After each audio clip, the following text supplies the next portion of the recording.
Hello everybody, welcome to the Tuesday show. My name is James Chen, and I'm joined by Mr. Ultra David, Mr. Tubaware. How you guys doing today?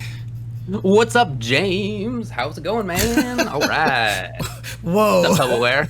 What are you doing? What is happening? You all right, man? I just heard James, and that was like really very bizarre. And I'm confused. Only people that watch. Keep up, all right. You guys can't handle it. Hope you all had a good week. Hope everybody's doing well. So we're gonna be getting to the topics. We have the Guilty Gear Strive beta is coming this week. We'll talk about it. We'll have other game news, including from KOF, Battle for the Grid, Skullgirls. We got CPT Online NA West #1 to talk about. We have an interview with Javits, which is so cool. It's such a good idea. Thanks a lot, Tubaware. Dude, I've been trying to get Javits on the stream forever, dude. Come on. Very good. Good work, James, also, then.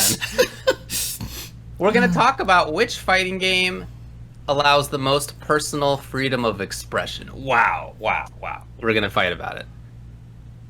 We have some viewer questions as well. There's some other community news to get to. There's a couple other upcoming events. The mailbag is getting weirder and weirder, but let's begin with Guilty Gear Strive. Again, the beta is coming this week. In fact, it's available to download. And begins, the server opens at May 13th, 8 p.m. Pacific time. For almost the entire world, that means it's May 14th, to be clear.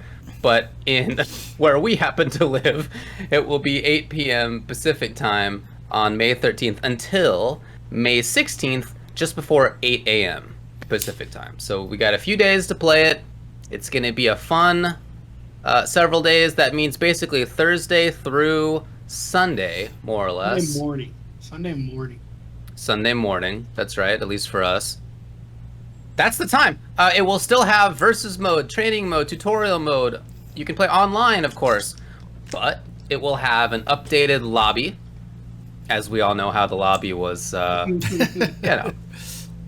the greatest before. It'll be updated in some way. No.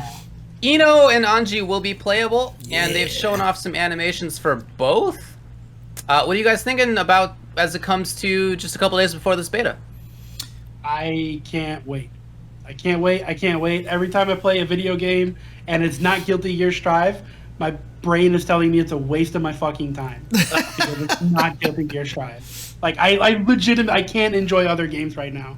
I try playing Street Fighter and, like, I'll have fun messing around with, like, my buddies, but if I try to play, like, ranked or anything, I'm just like, this ain't Strive. What are you doing, man? Wow. Even Street Fighter 5, which you have become such a big fan of, is not cutting it, huh? No, that game could never cut it. We were to talk about games that allow some freedom of personality, some expression. That one ain't it. Okay, all right. What about you, James? I mean, I'm super excited about this, obviously. I can't wait to see a lot of the stuff. I want to see how things have changed. I want to see how the lobby has been tweaked as well, because like I said, I'm actually a proponent of the lobby. They just need to implement it right, and adding stations to the lobby is a really, really good start, because that is one of the biggest mistakes, I think, of the lobby, was not having the stations like they've had in the previous lobbies.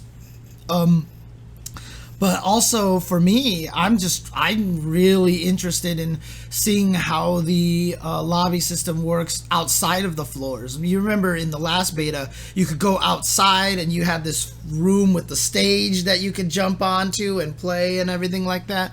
I want to see how that works, because I definitely want to run a bunch of, Guilty Gear nights like I've been doing for Soul Calibur and everything like that. So I'm super excited to figure out how to get that to work. So the hardest part for me is that I'm doing CPT commentary this weekend, and then, Look Alive, I'm going to be doing some commentary for that as well. And so I'm getting my shot on Saturday, so I may be dead during the part of the time that I'm trying to do any of this commentary and trying to play Guilty Gear. I might not actually have a lot of time with this beta, which makes me kind of sad, but we'll see what happens. So Ultra David, will you have time to play this time? I should have time to play this time. Yeah, I was just thinking I'm kind of going to be in the opposite boat. I don't have anything that's like specifically happening this particular weekend, which is awesome. I'll actually hopefully have time. Last So- time, what did I get? Like 3 matches in it? I think I watched a little bit of it. I forget what I was doing.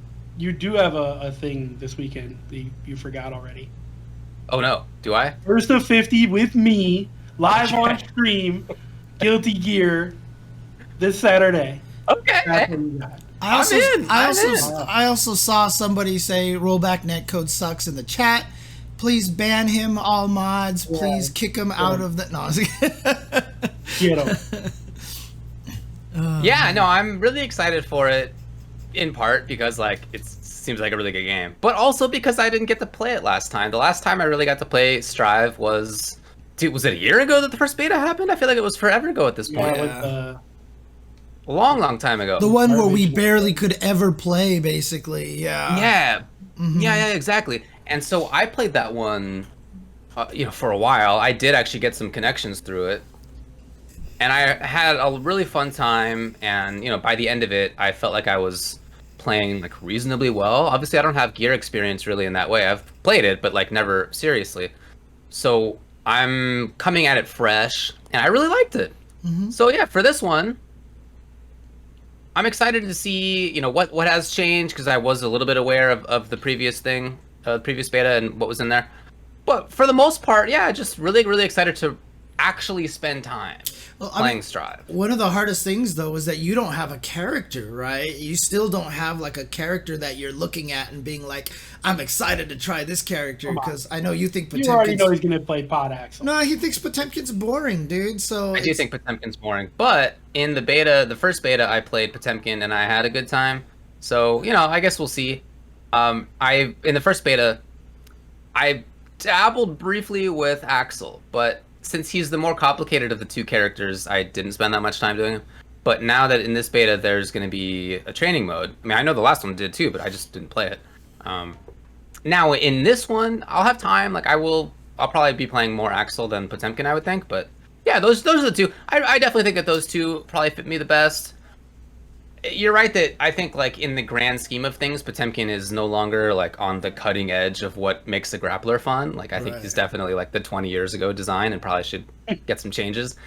But that said, like I still play like Zangief, and like Zangief is like the most basic grappler, right? So, it's just like he doesn't inspire me enough to play the game, unlike like Tager inspired me enough to play the game. Potemkin won't do that for me. But if I am playing the game, if I'm otherwise interested in playing the game, yeah, I could see myself playing Pod, sure. I definitely think that it makes sense. I'm just curious to see, the little light punch nerfs that they gave to Potemkin and how that's not going to change anything about him anyway, and he's still going to be really good. I mean, the one thing that they did say they buffed 6Ps, so if the 6Ps actually could beat Mega... What in the world is happening over here? I think someone joined the Discord call. Oh yes, Javits did. Oh no, cameras are all messed up. So this was the first week that we tried Discord instead of the program that we were using before. And when somebody joins a Discord call, it totally screws up where everybody is in the actual like physical arrangement. Tell Javits to disconnect real quick, and then we'll bring him back during the break. We'll bring him back during. There we go. Okay. I disconnect. And that's why we haven't been using Discord until now. We just tried it. And, there you go. There you go. But I mean, if they improve the 6Ps to actually anti-air better, and they can actually defeat Mega Fist, I think that'll actually make Potemkin a lot more balanced. Like honestly, the most powerful thing that he had was Mega Fist. It was not Hammerfall, it was not Slide Head or anything. Mega Fist was the thing that was most broken. If they make it so that you anticipate Mega Fist and you can 6P it, that's all you need to do. And then Potemkin becomes a lot more fair. And so I'm actually really looking forward to playing him and seeing how he is, because he was really strong in the beta. I mean, that's not why I was winning. I was winning with Potemkin because I'm just fucking good. But eat it, Fenrich. But I'm curious to see how it's gonna play out. So, well, are you interested in trying any of the other characters? This is going to be the first one where Anji's in there, Ino's in there. Yeah, I mean, I'm definitely going to check them out to see what they do. I mean, I was really interested in Nagoriyuki as well, a character that I really did think needed some buffs, despite the damage output that he could produce. There was just definitely a bunch of small things about him. For example, he had a really hard time keeping people out of the air. He had a really hard time keeping people out of the air. It was just very easy to just stay in the air and jump at him all day. And I'm curious to see if, his 6P was a good anti-air. It just didn't have a lot of range. I would like to see. I think that's just the Potemkin experience. That it was easy to jump on Yuki. Maybe. His 5K is really, really good, and it leads to like a 40% combo. Yeah. But, it's just like his standing medium punch had no active frame, so it was almost impossible to meaty people with that button. And it had like the smallest hitbox, so if they even jumped, it just missed. And there's a lot of interesting things about him, but he's really cool. He is. Are you planning to play May again? It's gonna be May. I'm not playing any other characters, but not until the game comes out, Like when the game comes out, I'll have more time to lab and learn stuff, but I'll just play May and Unga Bunga people for another couple of days, and then June 9th hits, we'll see who I play. But for now, I'm probably just going to play May. Yeah, I kind of feel the same way. Before the previous beta, I wasn't sure whether I wanted to play Potemkin or Axel. Potemkin, so I think I'll enjoy both. Axel, I think I actually might enjoy more, but I'd have to put in more time to learn what he does. Like, there's more startup time for Axel. Whereas with Potemkin, it's like, you look at the guy and you're like, okay, these are the things I do. Like, it's very clear. Yeah. And within that, there's like some cool tech and stuff. It's not like there's nothing there, but like the strategy is very obvious. So I can just hop in and begin playing. And in a short beta, that's like hard to not do, even though I think I would really enjoy playing Axel. It's just, I don't have that much research time. Anyway, I don't know. I'm still thinking about what I'm going to do. I'm not really sold on it yet. It's going to be one of those two, though, for sure for me. I'm going to probably not spend any time with Anji or Ino. I'm probably not going to spend any time with any of the other characters in the beta. I'll just be playing the beta, and somebody will do a thing with their character, and I'll be like, oh, okay, duly noted. And then, it'll be that process of, like, me losing to whatever and being like, oh, okay, well, let's try this instead. Just that, a little iterative process. It's fun. I like that, too. It's a little bit different than learning other games. Approximately 50 times on Saturday. Approximately 50 times? Yeah. Wow, so you're saying that I'll be online playing all day, and I'll be losing some of those. And then when I play online against you for our first to 50, I'm going to lose less than 50 because I'll already have lost the other ones that would have otherwise added up to 50. Plus whatever other losses that you build up over time. I see. But those 50 are happening, absolutely. Lawyers are hard to argue with, dude. So you got, bub. And trust me, HK Solanero, who says, wait, does Soul still have that grappler chill wild throw damage? Look, when he didn't have that damage and had just the ability to combo after it, you lost far more than grappler tier damage when you got caught by wild throw in the old game. So trust me, having it do that much damage right now is actually a nerf. And in Xrd, which of course I never really ended up playing much, I felt that like maybe Soul was the character for me, which I was always, I don't know. Part of why I didn't play is I obviously never really knew who I would use, but he seemed like a grappler in a way that was going to be fun to me. Soul is absolutely a grappler. Like, for sure. If he did not have wild throw, he would be a bad character. Like, he actually is more grapplery based than maybe even Potemkin. You know what I mean? Like, because Potemkin can kill you a lot of times without it. It's just the threat of it is so scary because of the damage. But Soul absolutely has to rely on it. If you took away wild throw, Soul would not be a character, honestly. Yeah, so. I think you are absolutely for sure a Soul player, David. Yeah, I can see that. So as far as things like grappler or things like damage, we just don't know. They did say in one of their developer backyards that they're intending to have high damage. Like, that's part of the design. They were pretty explicit about that. But they also have mentioned that they're still altering stuff. And in the Loke test that happened not long ago, some of the damage of some stuff was less, but not others. So I don't know. I mean, I think it'd be surprising if it was not that same build, right? If it was not just the Loke test, because Right. each time a company puts a game out to be tested in this way, if it's going to be a different version, they have to go through a different process, right? There's the rest of the process to make that happen as a kind of like semi-release. So they already have that for this location test. They probably will just put that out for the beta as well, which is cool with me. Yep. Whatever's easier for them.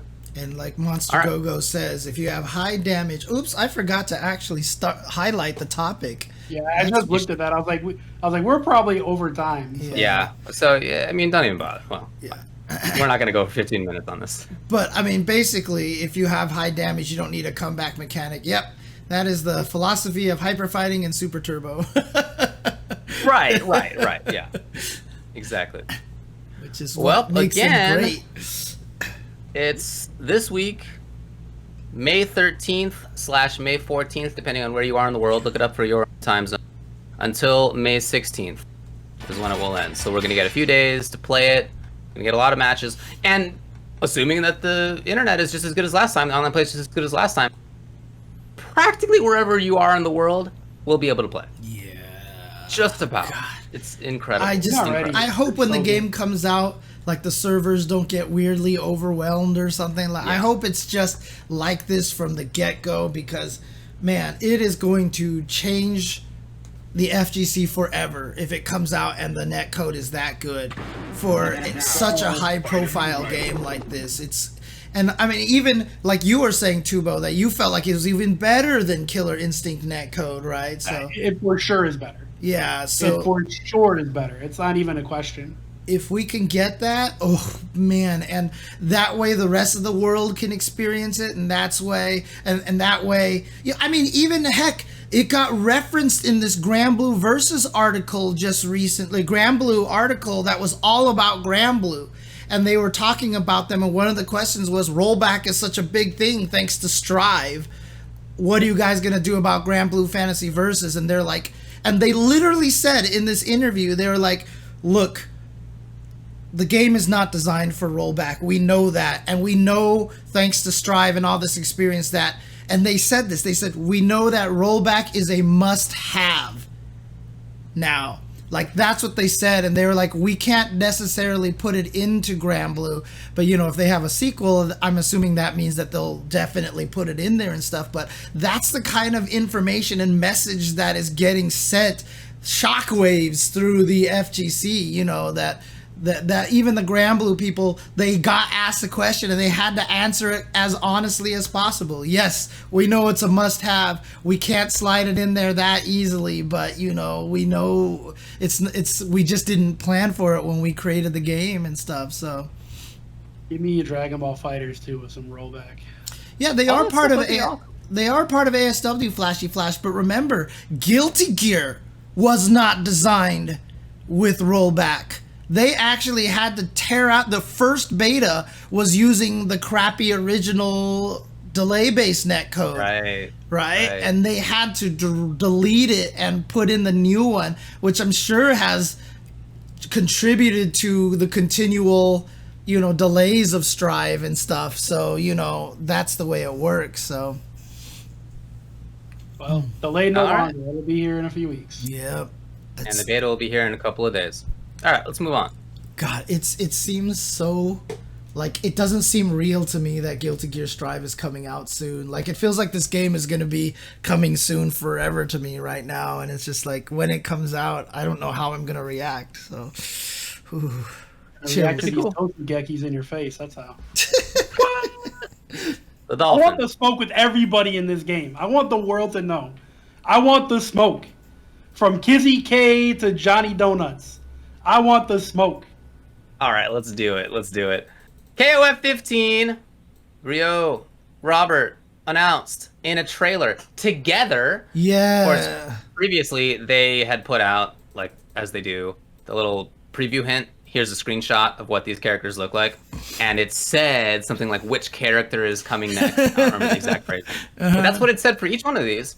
And this one was pretty clearly two characters, and the screen nevertheless said which character will be coming next. people were thinking that maybe it was like a fist or something like that. You know, had some wild theories about it, or like one character's beating up another character in it, right. Whatever. But it's not like that. It's actually 2 characters, and it's these 2. Did you see the trailer, and what do you think? Trailer was actually really good. We got a lot more information from this trailer than we've gotten from previous games. One, it was neat to see them added, and interesting that the Art of Fighting team turned out to be Ryo, Robert, and King, not Yuri. So the question was, with Yuri, Mai, and King all hanging out there and never having a women's fighter team announced, it was like, which one of them is not going to be on the women's fighting team? Probably Yuri will be with Ryo and Robert. No, it actually turns out King is on the Art of Fighting team, which means Yuri might be on the women's team with Mai, but then who's the third character, etc., etc.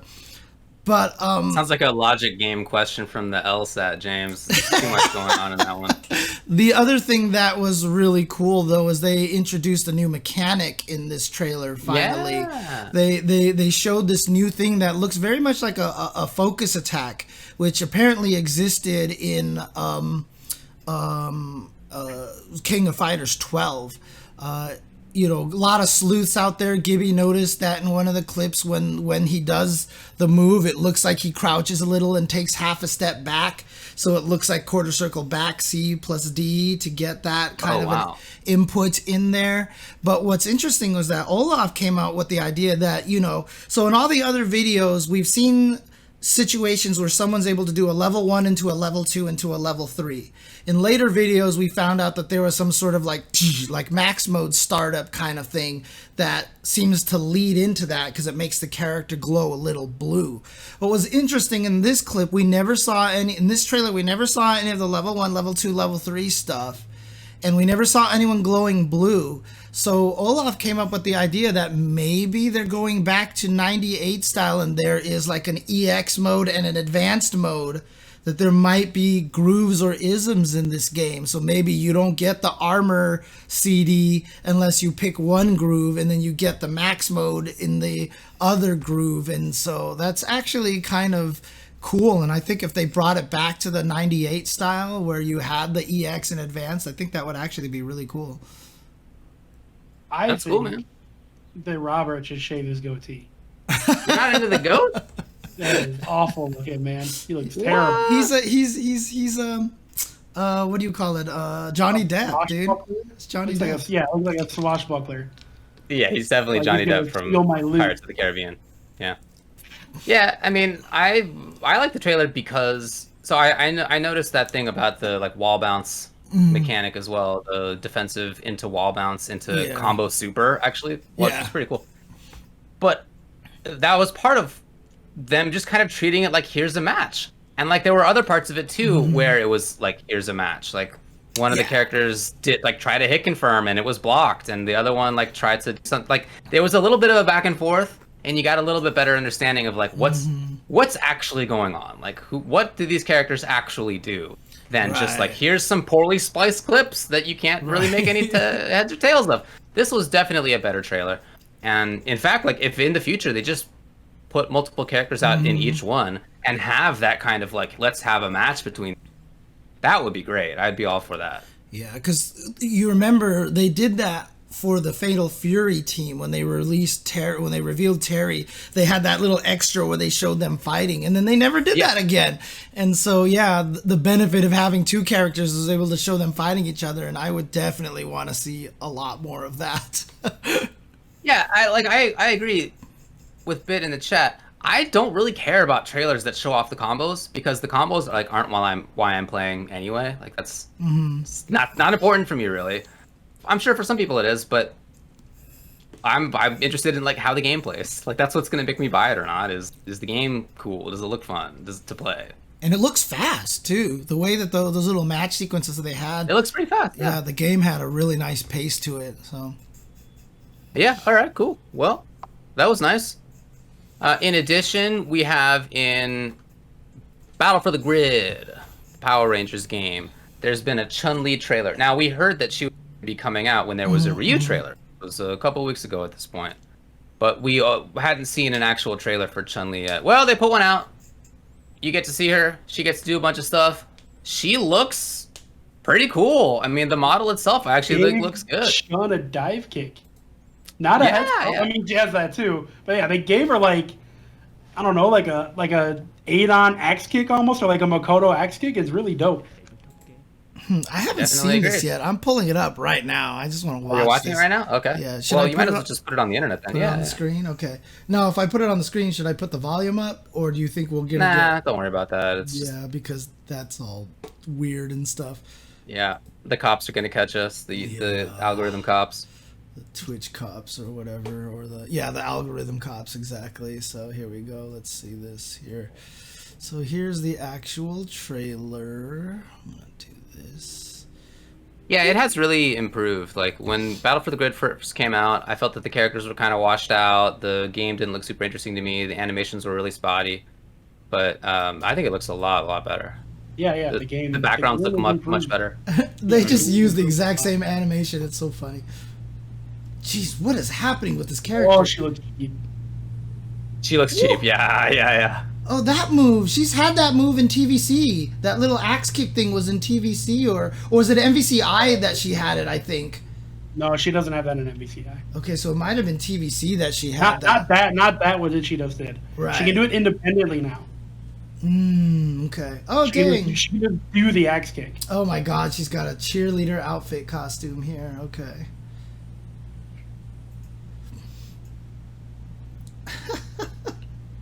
There you go. That was it. Yeah, shout out to Shady K, dude. Shady K is probably having a lot of fun designing this character, dude. Yeah, she did it again there. Yeah, it's like a weird Makoto type thing. Oh, let's go. Right, yeah. Yeah, she looks sick, huh? Dude, see? This is when I do like seeing the combos in a combo video.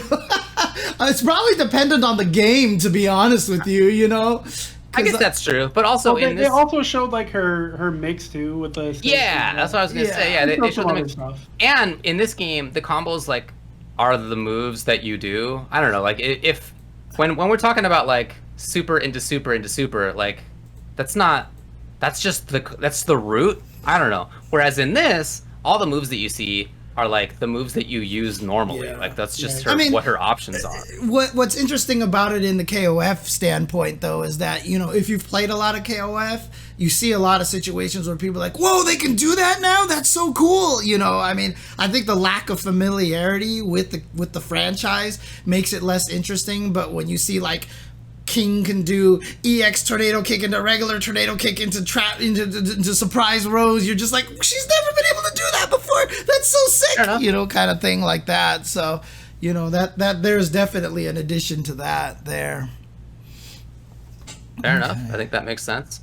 But yeah, I think she looks really cool. So she releases on May 25th along with Ryu. Cool. So heads up for that.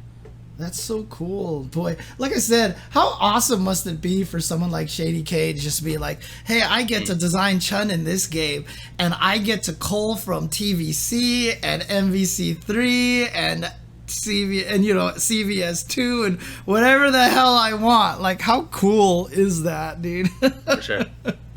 Oh, man. All right. The last game to talk about here is Skullgirls, in which Umbrella was announced. So I don't have a trailer to show you in the same way because there's just a small teaser trailer for her. Mm-hmm. Yeah. And in that teaser trailer, it's basically just like, hey, Umbrella is going to be in the game. Like, it's just pretty much. However, we do have a little bit of info about her because there was a slight write-up on the Steam page. So she has, you may never guess it, an umbrella named Hungern. And Hungern is like a living umbrella. So here's that write-up of her. Umbrella is a small character with big swings thanks to her living weapon, Hungern. While she is slow with limited movement options, she can use special moves to approach with some risk. Most of her attacks will involve Hungern in some way. Hungern will get hungrier as the match goes on or after certain actions, and his hunger level will influence his move properties. For example, if Hungern is starving, normals that use him are slower. But moves that involve devouring the opponent are stronger.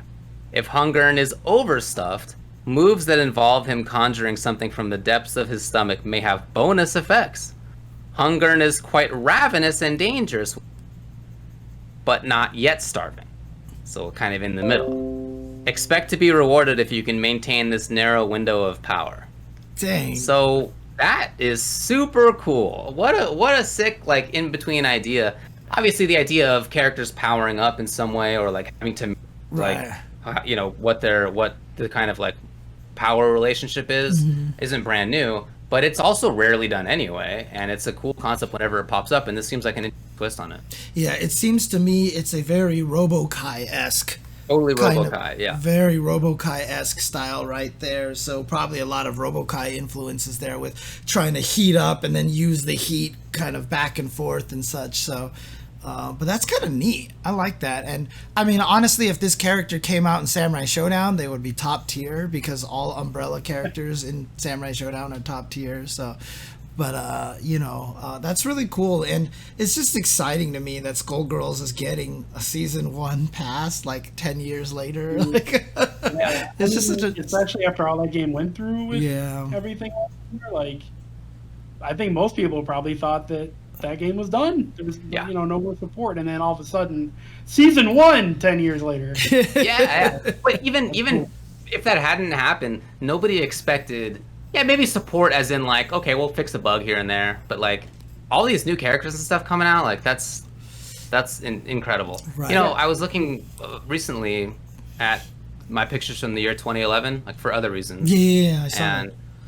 Yeah, and I saw pics from E3 in 2011, and that's when Skullgirls was on the E3 floor in 2011.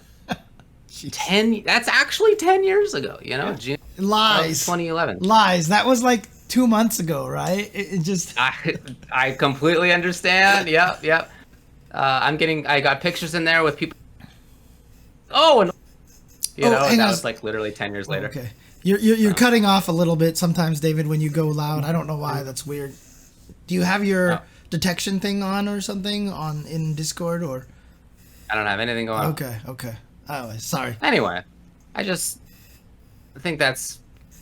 Anyway, I'm getting old. Dude, I'll tell you, I just want to respond to Solanero and Chili Daddy. If I had gone to BlazBlue, Amane was definitely the character that I was going to play, because I love the idea of you doing more damage via chip than not chip, because it was just like such a... I mean, that was what it was in old fighting games. Chip damage was actually the impetus for you not turtling. You know, I love the fact that chip damage was scary in old games, and we've really lost a lot of that, which is one of the reasons why I hate you can't die by chip damage in 5. I mean, it makes sense within context of the game. I wouldn't add it in if I had the choice, but, you know, I still prefer chip damage death. I just do. Yeah. So. Dude, I'm killing people by chip with my annoying Baraka variation in MK11. Dude, that's so cool. That's actually what I'm going for. I'm not playing Command Grab Baraka right now. I'm just playing, like, I get to have really big extended normals that don't have hurt boxes in them and come out really fast. So I'm stealing turns constantly. Nice. And even normals do chip damage in that game. Right. So I'm just doing chip. It's hilarious. I'm basically playing Honda. I love it. It's so fun. Aquaman didn't do chip damage. He did fish and chip damage, dude. Let me tell you, dude. That was something else. Whoa. Good old fisticuffs Johnny in MKX as well. They've had some good. It was so funny. That animation was genius. Dude, the animation being so bad is what made it so good. So funny, dude. It was great. All right. That's all for game news. That's all I got. Okay. Cool. Okay, let's talk about this tournament here. So over the past weekend was the Capcom Pro Oh God, Tour I did it again. I can't believe this. I always type his name as Newfew.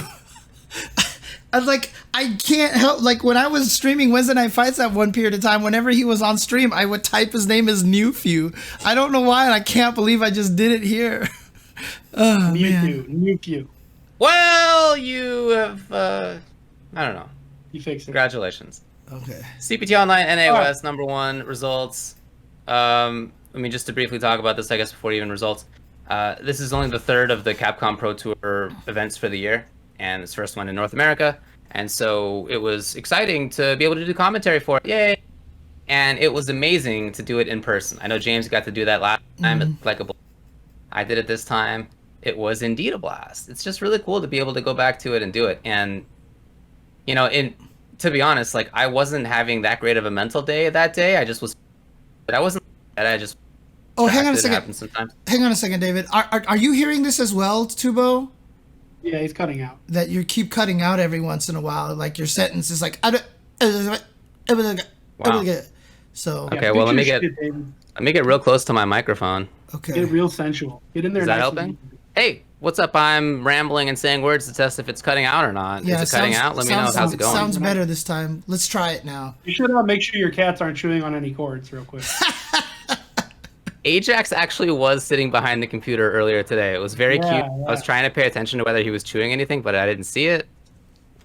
Okay, right. I guess I'll have to investigate later. Okay. I just wanted to say that I thought it was really fun to be able to do commentary offline. Yeah.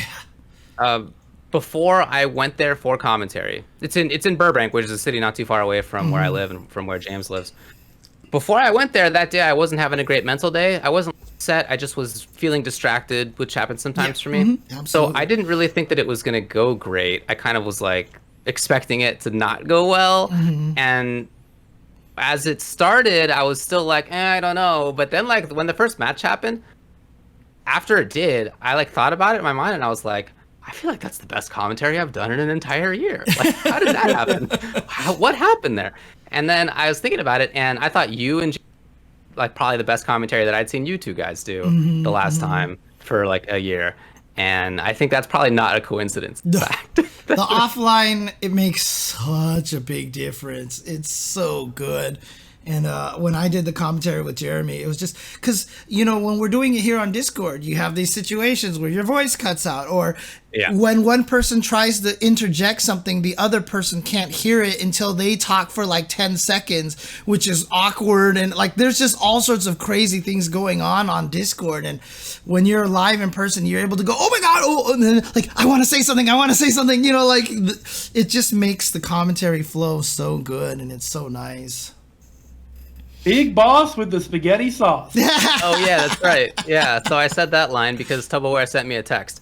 So I've been doing this for, I guess, also 10 years probably. But if you have a stupid idea of something you want me to say, just like send me a text. And obviously, I'll probably do keep it clean, guys. Like, don't. Well, yeah, there's stuff that I can and can't say, of course. Right. But within that context, like, you know, I'll figure out a way to I mean, to be fair, Big Boss fun. With the spaghetti sauce, I thought was kind of an easy one, right? Because anytime anything crazy happens, you just would basically say, oh my gosh, and Samurai, the Big Boss with the spaghetti sauce, you know? Like, I mean, I feel absolutely. Like... So when Tupperware sent me that text, I asked him what the context should be. Because I was like, whatever. And he made it easy on me. Right. It was your first tournament commentary in person in over a year. Come on. It's true. I will say I do have one critique of your commentary, David. There is one thing that I have issue with, is that you keep calling Rose's thing a Jin fireball. When that thing has existed, because that thing has existed a billion times before Jin. Kyrie had it in EX. Jeddah has it in all of Darkstalkers. Dormammu has Darkhold. That thing has existed far beyond Jin, so it is not a Jin fireball. I don't think that the other two, the first two you mentioned, I don't have any experience with, but I don't think that it's like Dormammu. I don't think it's the same move. Because we're not talking about him just like doing the thing and then it goes. It's also like you put it out there and then it appears and then you can walk around. Yeah, I mean, Jeddah does that. Different. Jeddah can do that, dude. He can definitely do that. Okay. Jeddah can do that. That is true. Yeah. Okay. But Dormammu stuff, it's an actual projectile. Yeah. Jeddah's existed forever. There's a lot of characters with plant something on the screen and it explodes and you can do stuff. So it's not a Jin fireball. I refuse to credit anything to Cross Tekken. A Raven fireball. A Raven fireball. Yeah, it's a Raven fireball too. Yeah, absolutely. That's the one I'm familiar with, is Raven. Exactly. That's why I said it. Everybody knows that. Thanks, buddy. Like I said, I refuse to let anything be credited to Street Fighter Cross Tekken when it is not credited to them. So there you go. Well, I'm going to continue saying Chin Fireball. Anyway, it was a lot of fun Jedi Fireball. to do. So, as far as the results go, we can just say that Nephew won the whole thing with Colleen. He lost a single game in the entire tournament. He didn't lose a set, of course. He lost one game in the whole tournament. And that was it. He blew everybody else up 0-2. And it's not like he was just playing scrubs the whole time. It's not like he had some lucky bracket. Like, getting it through good player after good player. And just beat everybody really badly. Yeah, you know, Midwest boys, no big deal. So, That's how we do. people were talking to me about this, and is this true? I'm actually not sure about this, but the reason why Punk's not entering is because he actually moved to Florida, and he's in a gaming house with Smug and CJ Truth, so Smug lives in Florida now? Is this true? Yeah. Oh, okay. They moved to the East Coast, yeah. Ooh, I didn't even know Smug didn't live in New York anymore. That's crazy. Yeah, I think that's late last year or earlier this year, something like that. They Okay. But I mean, yeah. As a result, though, I mean, I feel like the top 3 in that tournament, given the top 16 that I saw started with, didn't surprise me at all. I've been saying for a long time that I think Mira is one of the strongest up-and-coming players, and she just needs that breakout tournament. This one might have counted if it wasn't for the fact that, you know, Nephew kind of dismantled her pretty badly in the matches that they played. But, you know, there was one time where people were talking about the best Lauras in the world, and I was like, you know, I know she's not quite IDOM and all this other level, but I think Mira's right there. And I feel like I'm not surprised at all by the top 3 that we saw. And top 4, frankly, with Commander Jesse being in 4th place. I think that's exactly the results that I would have expected for top 4. Yeah, fair enough. It was he definitely beat everybody badly. I was super happy for Mira. You know, Nephew was one of the qualifiers of the 2 CPT NA Wests last year. And the other one was Samurai, and that was 2 out of the top 3. So that's pretty amazing consistency among those 2. Yeah. The other thing I think to say about this is that a little bit about the characters, because there were no Camis in top 8. Of course, Cami had won the previous 2 CPT events. She wasn't even in the top 8. There was one Cami in the top 16. And you know how many of another character were in the top 16? There were 3 of them. You know who I'm talking about? 4. I thought there were 4 of them, weren't there?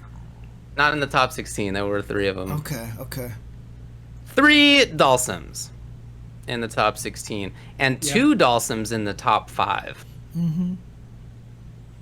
Shout outs to my boy who didn't get killed after all. Art. I wish Art wasn't so busy so we could bring him on the show and harass him for crying about Dalsim nerfs for like 3 weeks straight. And how that character is bodying fools. Dude, It actually would be pretty good to have that conversation with him. You know, I'm still in the Sim Twitter DM group, even though I haven't really like played Dalsim in that way for years at this point. But I'm still in there, and I like, you know, peep in now and then. And yeah, when this season dropped, they were all like, "Oh, he got nerfed." And a couple of them were like, well, you know, V-Shift, maybe it'll help, or like hopefully V-Shift will help, or Capcom believes V-Shift will help. And then now they're all like, yeah, Sim's really good. I mean, let's put it this way. I do talk to Arturo a lot because of like Matcherino stuff and things like that. And every time I talk to him, I give him shit about it. And, you know, he's honestly said, he was like, yeah, he's really good. I've been winning tournaments with him. He's like, V-Shift really has made him very strong. And then he was like, the nerf to the anti-air jab means now that I'm just have to be better, and I actually crush counter anvil people out of the air now and get better damage. So he's like, it just made me a better player. And so he's like, yeah, Dalsim's pretty good. He won like 5 tournaments in a row at one point in time just recently, like in the last month. Dude, Dalsim is super good. I said, I love giving the Dalsim crew a lot of crap for how much that they thought he was such a terrible character at first. Because I wouldn't give him this much crap if it wasn't every single time we got a patch. We got a new V-Skill 2. This V-Skill 2 is useless. You can't do anything with... Wait, actually, this V-Skill 2 is actually pretty good. You know? Like, every time Sim gets a patch, and every time a patch comes out, it's always like, that's the worst thing ever for Dulcim, and then it turns out that it's all good. He was bad for a few years, so it's not like they're coming from nowhere. Early on, but yeah, in the last year and a half, he's been good. Yeah, he's super good character, dude. I mean, I wouldn't be surprised if he's like potentially maybe even top 10 this season at this point. So I think he's really, really good. So the records, the results, I think are showing that a lot. So I need my boy Will Tupac to win like 5 tournaments in a row. That would be sick. Dude. So I can look at James and go like, what about Lucia, James? Dude, I would be so happy if he could do that, dude. I would be so happy if he could win that many tournaments with Lucia, dude. Because like I said, I think she's significantly better than I originally thought she was now that I've changed the way that I've playing her. I still think she's bottom fourth, so bottom 10 character, because there's freaking 44 characters in this game, so that's not even bad. So but within the grand scheme of things, being bottom fourth means you can win tournaments in Street Fighter V. Like, even the character that people say is the worst, which seems to universally be Nash, I think Nash is underrated as well too. I actually don't even think Nash is as bad as people say he is.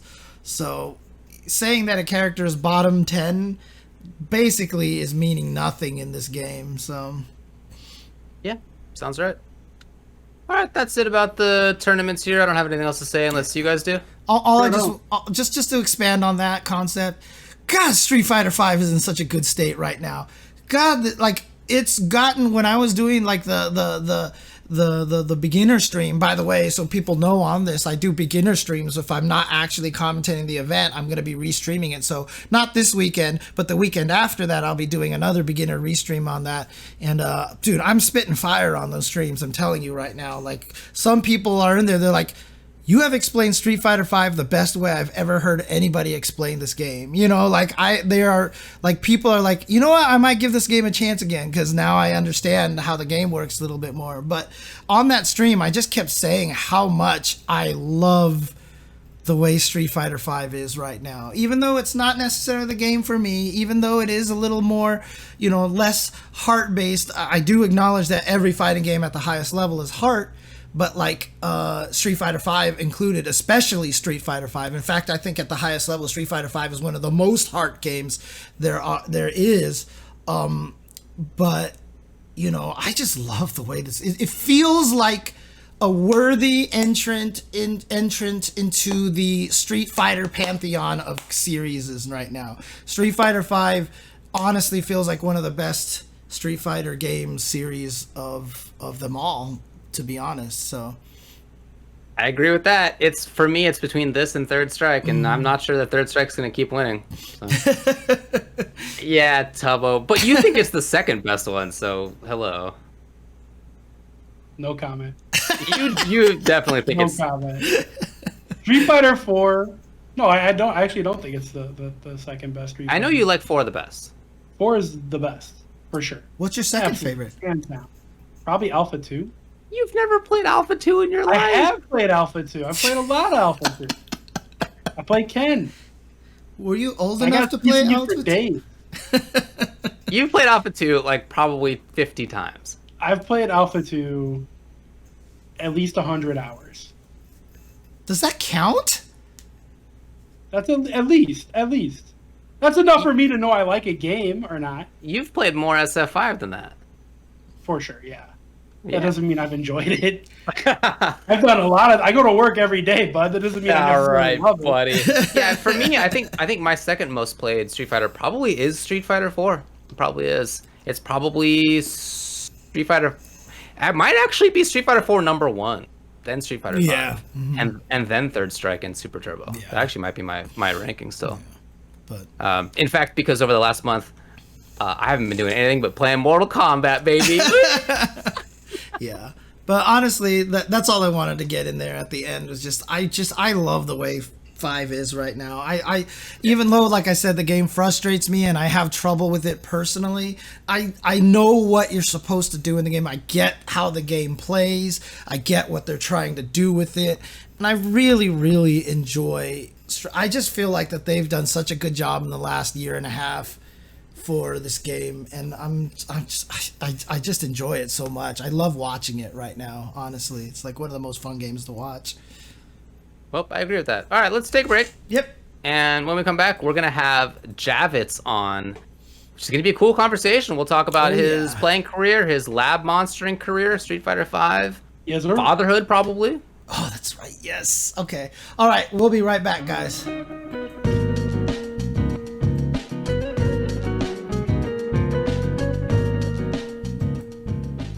Hello, welcome back, everybody. We're jumping right into the interview here.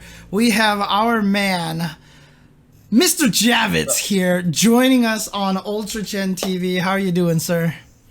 I'm doing good, guys. Thanks for having me. It's been a long time coming, but I'm happy to be here, and yeah, let's talk. Thanks for coming on. Yeah, it kind of is a long time coming because both Tubbo and James, who basically have been like doing the interviews, have wanted you on for a long time. So shout outs to them for making this happen and for you for coming on. Appreciate it. Cool. So we have you on here to talk about your playing career. We're going to talk about your lab monster stuff and kind of what your inspirations are and how you do that. But I think it would be cool for you to just talk about at the start, like, how did you get into competitive fighting games? Like, what's your history in the FGC?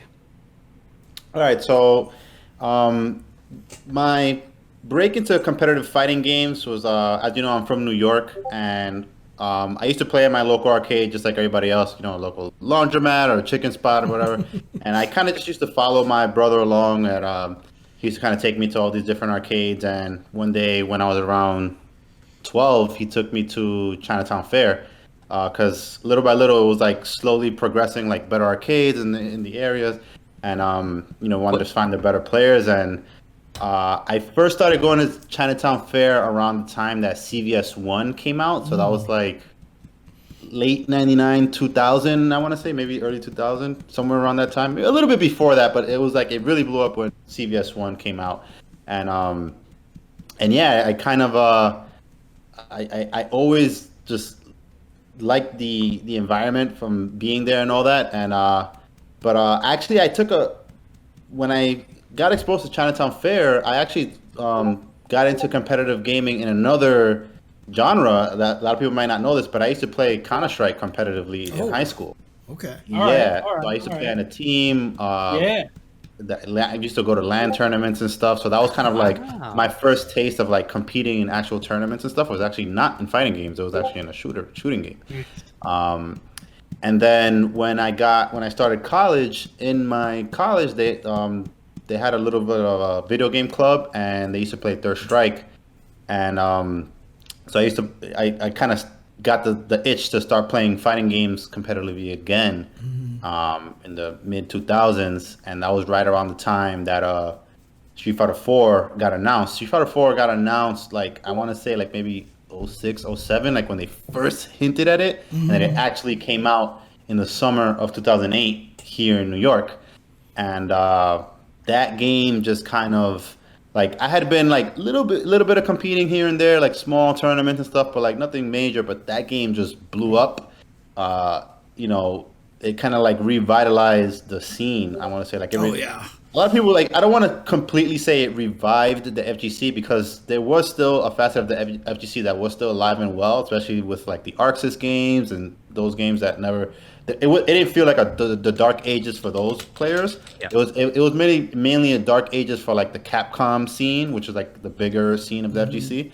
But being that I was one of those Capcom playing gamers, Street Fighter 4 just kind of like refreshed everything. Like, everybody just wanted to play everything again, not just Street Fighter. Like, you had people playing Marvel again, you had people playing like all these games again. So that's kind of like what really got me into competing. It sounds funny, but just because West Coast had gotten Street Fighter 4 at the same time as New York, so there was like that that every player of their respective character kind of felt like a responsibility to like rep their scene, and I kind of became like the New York Balrog player or whatever, and I used to like attend like final round and all these tournaments back then. Actually, the first tournament, I don't know if you guys remember that East Coast played against West Coast was not final round. It was actually Sensation. Yep. I do know it was Sensation. Yeah, it was Sensation, and Gutex whooped our asses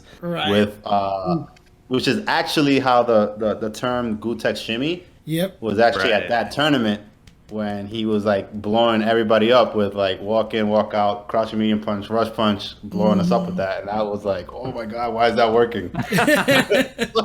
So I mean, to put everything into context though, because this is actually one of my all-time favorite stories about how East Coast West Coast rivalry made everyone better. To be fair, you guys had one machine at Chinatown Fair, right? And like it was like limited to like 7-game win streak, and like it was like $1, and every time you won you had to like wait, every time you lost you had to wait like 2 hours, where like in SoCal we had like 5, 6, 7 machines everywhere, so it was easier to practice here.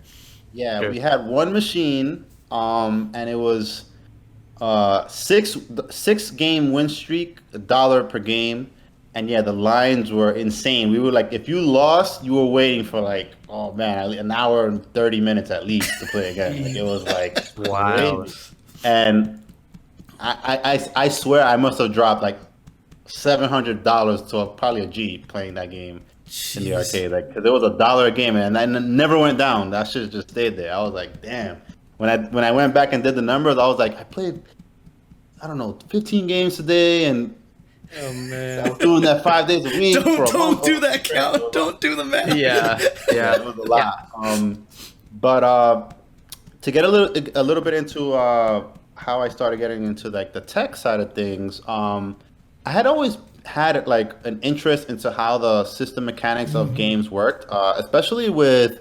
That started with like the CVS2, because that game had a lot of grooves and a lot of different mechanics in that game. I think that game, correct me if I'm wrong, James, but has probably the most mechanics in a Street Fighter based style fighting game. Like it has delayed wake up, it has rolling, it has jumping, super jumps. I mean, like everything. Quantity-wise, for sure, it might be that or Alpha 3, because obviously Alpha 3 has the isms and stuff, but I think CVS2 has it beat for sure, because there's just so much stuff in there. They even had some mechanics that weren't even in the game that you could turn on the home version with the custom grooves and stuff like that. Yeah. So, like, I used to, and this is funny that, you guys had me on, because my first like way of going into tech was actually, I used to go to the library after school and read up on the FAQs that you used to write, James, for like Alpha 3. And I used to read up on that, and I used to watch your combo videos and stuff, and then like and I was like, damn, how's this all working? And I used to like read those FAQs and be like, oh wow, there's like frames and like all this stuff. Like, the library blew my too. mind Wow. back then. Like so little by little, I started to learn more about like the deeper mechanics of games and how I can apply that to the game. And that it really became a necessary thing in Street Fighter 4 to like elevate, the game in that way, because the competition was so high. It wasn't. You couldn't just get by and just having like raw skill anymore, because everybody was having raw skill. So like you needed to have an edge somehow. Like how can you optimize every situation? How can you have a counter for all these like new moves that are coming out? Or like how do these mechanics work? How can you take advantage of them? And I kind of like made it my responsibility to like make sure that all my group of players that were competing against like you guys, were like all prepared with like all the stuff. So I was like, I would always literally be like bugging all my friends, like sending them like this, like combos and videos and tech, like counters, things like that. Like I I'll text Joe, I'll text Justin. Dude, like, I still, I mean, you them. hear it every time I commentate. I still blame you for half the stuff that Idom is doing when when he stuns people with Laura, dude. Yeah, and what's so funny about that, Idom is a special case because he's like so good that he doesn't need to use anything that I do. So it's Right. like, I post all this optimal stuff, but he's like, he doesn't even need to use it because he's just killing you anyway. So Right. it's like, So yeah, you just made a terrifying player even more terrifying, is what I'm saying. So yeah, but yeah. So I've always liked being able to like squeeze out as much juice as any situation as much as possible because in high competitive play, sometimes these matches are decided just like by pixels, and any little extra bit of damage or any kind of little extra oki that you get, whatever that the case may be, to optimize each situation, I think is super important, and that's kind of why I've always just kind of fell in love with finding that stuff and sharing it with everyone so that they can like elevate their game, and it kind of brings up the whole skill of everyone collectively. That's kind of like what I like to do. At what point did that kind of thing become more of your driving focus than competing yourself? Just kind of as I was getting older through life, I did compete, and I did well in a couple of tournaments that I entered. I was always kind of like that guy that never necessarily got into the top 8s, but I would always be like top 24, top 16. Gatekeeper. Yeah, kind of like getting in there, like up there, but not like in the money per se all the time. Yeah. But I still felt like I still want to be involved with the scene, even though I got other things going on in my life and with my career or Congratulations! Congratulations, by the way, on your kid. Yeah, so I still felt like I had a lot that I could contribute, and I didn't see anyone else at the time like contributing as putting out as much tech as I do. So I was like, oh, this is easy for me. I have such a quick and fast method of figuring things out and putting it out there that it doesn't cost me anything, so why not? It was that kind of thing, like and as you can see, like Rose, for example, with Street Fighter 5, Rose just came out, and in about a week I already had about 45 videos or something like that, and and that was the first time that I actually kept count, because I have a YouTube now, and I'm like, wow, in just 1 week I have like almost nearly 50 videos. So it's like I do feel that I have like a kind of a built-in method that I'm very quick to figure out what I'm looking for and how to like execute it and find the result right away. So it's a fun process for me. As a tech monster, there is a certain mindset to it, and again, understanding the systems makes it so that you know what to look for, right? You're already thinking about all the cool things you can do just by nature of your scientific brain, basically. Yep. Yeah, how would you describe what the method that you have is? All right, so basically when I first pick up a character, like just blindly pick them up, I first, just like anybody else would, I would first test out like what their universal mechanics are, like what's their crush counter, what is their damage, or their button that leads into bread and butter combos. What is their this, like what are their essential tools that kind of everybody else has. And then once I determine that, then I see like, okay, I set that aside, and then now what do they have that's unique, and what sets them apart from other characters, and then I kind of see like where I can meet that in the middle kind of thing, like where I say like, oh, okay, so this is their basic stuff and this is like their unique stuff. And when I get into the unique stuff, that's where like the juice and the cool stuff is at. Like it's always nice when a character comes out of the gate with a lot of variety of tools. Definitely makes it more fun to keep exploring. And in the example of Rose, like they gave her soul illusion, which is like a custom combo. That's like, it doesn't get more freestyle than that. So I had a lot of fun exploring all the different routes and punishes and situations that you can optimize her soul illusion. But yeah, generally I start with the basics, and then I look for like ways to like keep building on top of like the small. I start with like really small discoveries, and then I feel like, okay, how can I add to that? How can I add to this, and maybe combine some of my other discoveries from before, and that's kind of like how I build up on it. Well, so give me an example with Rose, as she came out pretty recently. You then put like a bunch of tech vids out for her. You know, walk me through like in that example, so people have more of a concrete like grounding of how this works. Like when you saw Rose, how did you approach her, and what did you want to figure out about her first? What stuff did you come up? What were the first videos what was your process there? All right, so yeah, so like I said, I first just really explore super basic how her normals work and what her crush counters are, and then there's different types of crush counters, like ones that keep you grounded, ones that launch you, ones that are just like a poke that you probably get a knockdown from it or something. And what jumped out to me, aside from her V trigger, was her new move, the Soul Punish, where she like sets out like basically like a time bomb on the screen. Oh yeah, the Street Fighter Cross Tekken Jin Fireball. Right. The Darkstalkers, the Jetta Fireball, the sickle. Right. Exactly.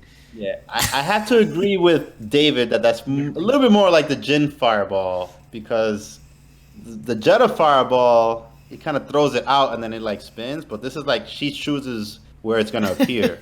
Oh, you're talking about the scythe? I didn't even think. That doesn't seem like the same thing to me, but yeah, I agree with you. Okay. Yeah. All right. So, anyway, moving on. All right, but sorry, Got James. all these cross Tekken fans over here. Whatever. Yeah, get out of here, Javits. I'll see you later. No,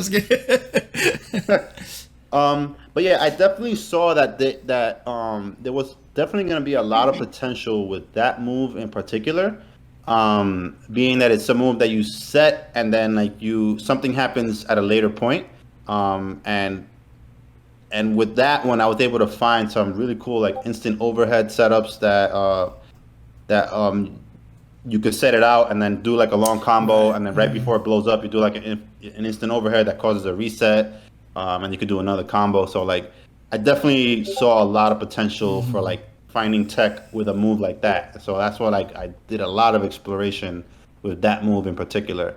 And when characters have moves that are kind of outside of the norm, like there's no other move like that in the game, I don't think that quickly comes to mind. Those are usually the types of moves that like I really try to explore more and try to find some new things with. Yeah. I do. So what makes you think about doing the instant overhead?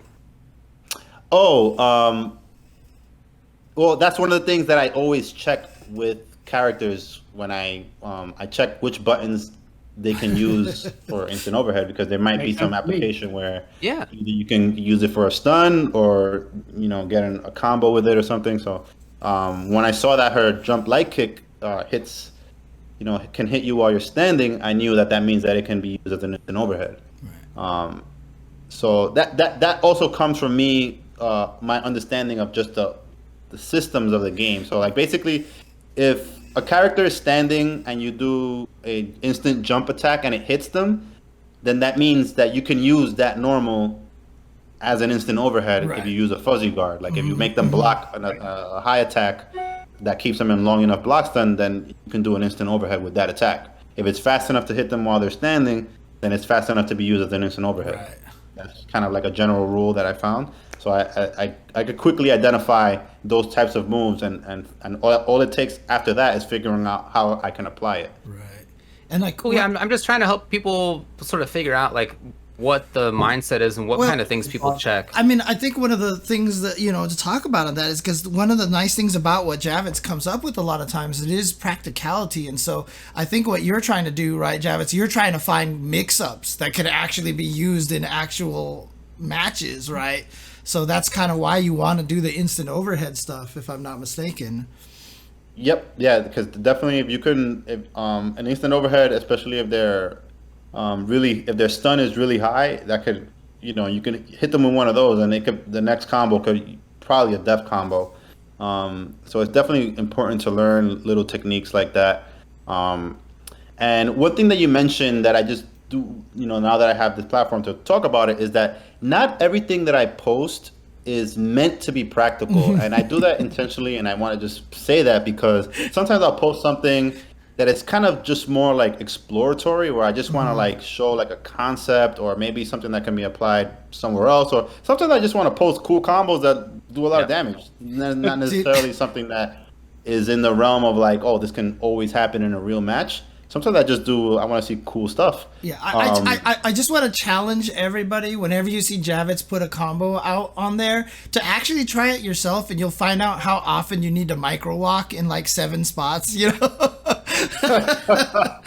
Yeah, that's something that I do enjoy personally finding like any combos that because Street Fighter V is kind of known as like an easy execution game, but there are certain combos and just like any opportunity that I have that I can find that like kind of breaks that perception of the game, I find fun. So it's always cool to find like stuff that needs manual adjustment or like little micro tailoring or something like that to really make the combo work.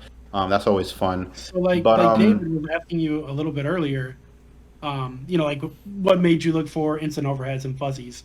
I understand, as a fighting game player myself, I understand why you would look for that stuff. Right. What happens in your brain that goes, if I walk for 1 frame, then I'll be able to land the uppercut? Like, that's nothing that would occur to me. I'll just be like, oh, that shit doesn't work. But you, on the other hand, go, I can walk for exactly 3 frames and then the uppercut lands in the right spot. Like, how do you figure that type of stuff out? Like, that's the wild part to me. Oh, well, yeah, that's usually because sometimes like when I see, let's say that usually applies to juggles, what you just described, like, oh, like you need to walk, like I say, a perfect frame to get a combo. Usually I try stuff like that when I see a combo that's like looks so close like it's about to work. Then I immediately get the idea like, oh, it might work if I try some little adjustment somewhere. At some point in the combo, it could probably use an adjustment. So I don't give up on something just because it didn't work the first time that I attempted it. I'd be like, I look at it and I think, maybe there's a way to get this to work. Yeah. So that's kind of like and sometimes I'll revisit stuff that I looked at like weeks ago, and I'll be like, I'll try it again. I'm like, oh, I could have done something there, and then sometimes I make new discoveries based on old discoveries. So as long as like you have that mindset, like that there's always at least a possibility of something, no matter how hard it is, just knowing that it's possible, kind of opens your mind to like look for other things. Mm-hmm. Yeah, I do want to read one little quote on the chat up there from someone posted basically from PR Rog said, I made none of the SF4 Rog combos that I use. It's all from Javits. You were his secret advisor way back in the Street Fighter 4 days. I remember that. You were always helping him with all the Balrog combos and such. So, but one of the things that, I've often said about the fighting game community, people usually ask me, like, who should I follow on Twitter and stuff like that. I saw that you have, like, 12K followers on Twitter right now. And honestly, I think that's criminally low. So I've always told people that I think your account, High Fight's account, are probably, like, the 2 most important FGC accounts to follow if you're a Street Fighter V fan. So this is my message to people in the chat, that you definitely should follow this guy on Twitter if you can, because he'll have all the tech for you, except if you're a Lucia player, because you still haven't done anything for Lucia yet. So I'll get to her at some point. Here's what I'll say with regards to Lucia, just to kind of close the lid on that. So I do see a lot of potential with her bouncy fireball. Like, there's definitely juice there, but maybe I'm wrong about this, but everything else, like all her routes to me feel a little bit canned. Like, it feels like, oh, this was clearly meant to follow into this. Yes. This was clearly meant to follow into that. But it doesn't feel like anytime I see something, like everybody else has already found it. Yep. And that's the main reason. Lot of like variety in what I can find. Yeah. I mean, that's what I always feel when I use her, when I try her out. One of the main reasons. The irony of that. Oh, go ahead. And the irony of that is that I main Sagat now, who's like supposed to be like one of the more rigid characters who's just doing fireball uppercut, but he has like way more fun combos that like involve micro walks and cool little things that I've found for him. And I find that surprising that he's supposed to be like a way more basic character, but he actually has a lot more variety in his ability to combo than she does, in my opinion. Yeah, I mean, look, the only reason why I'm trying to get you to do Lucia stuff is so that you can basically be the authority that can say, yeah, actually, she doesn't have that big of a variety. Most of her routes don't work. And so I can use you as ammo. It's like, see, they don't let her do things that she should be able to do. Because honestly, it is true. It is true. And then, she doesn't get that much variety. And then also, but at the same time, you're creative enough that maybe you could find some new juice that nobody else did. So that would make me happy too.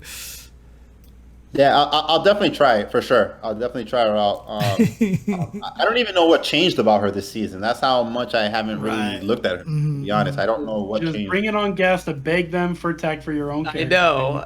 I don't know what you're talking about, dude. I don't know what you're talking about. Man.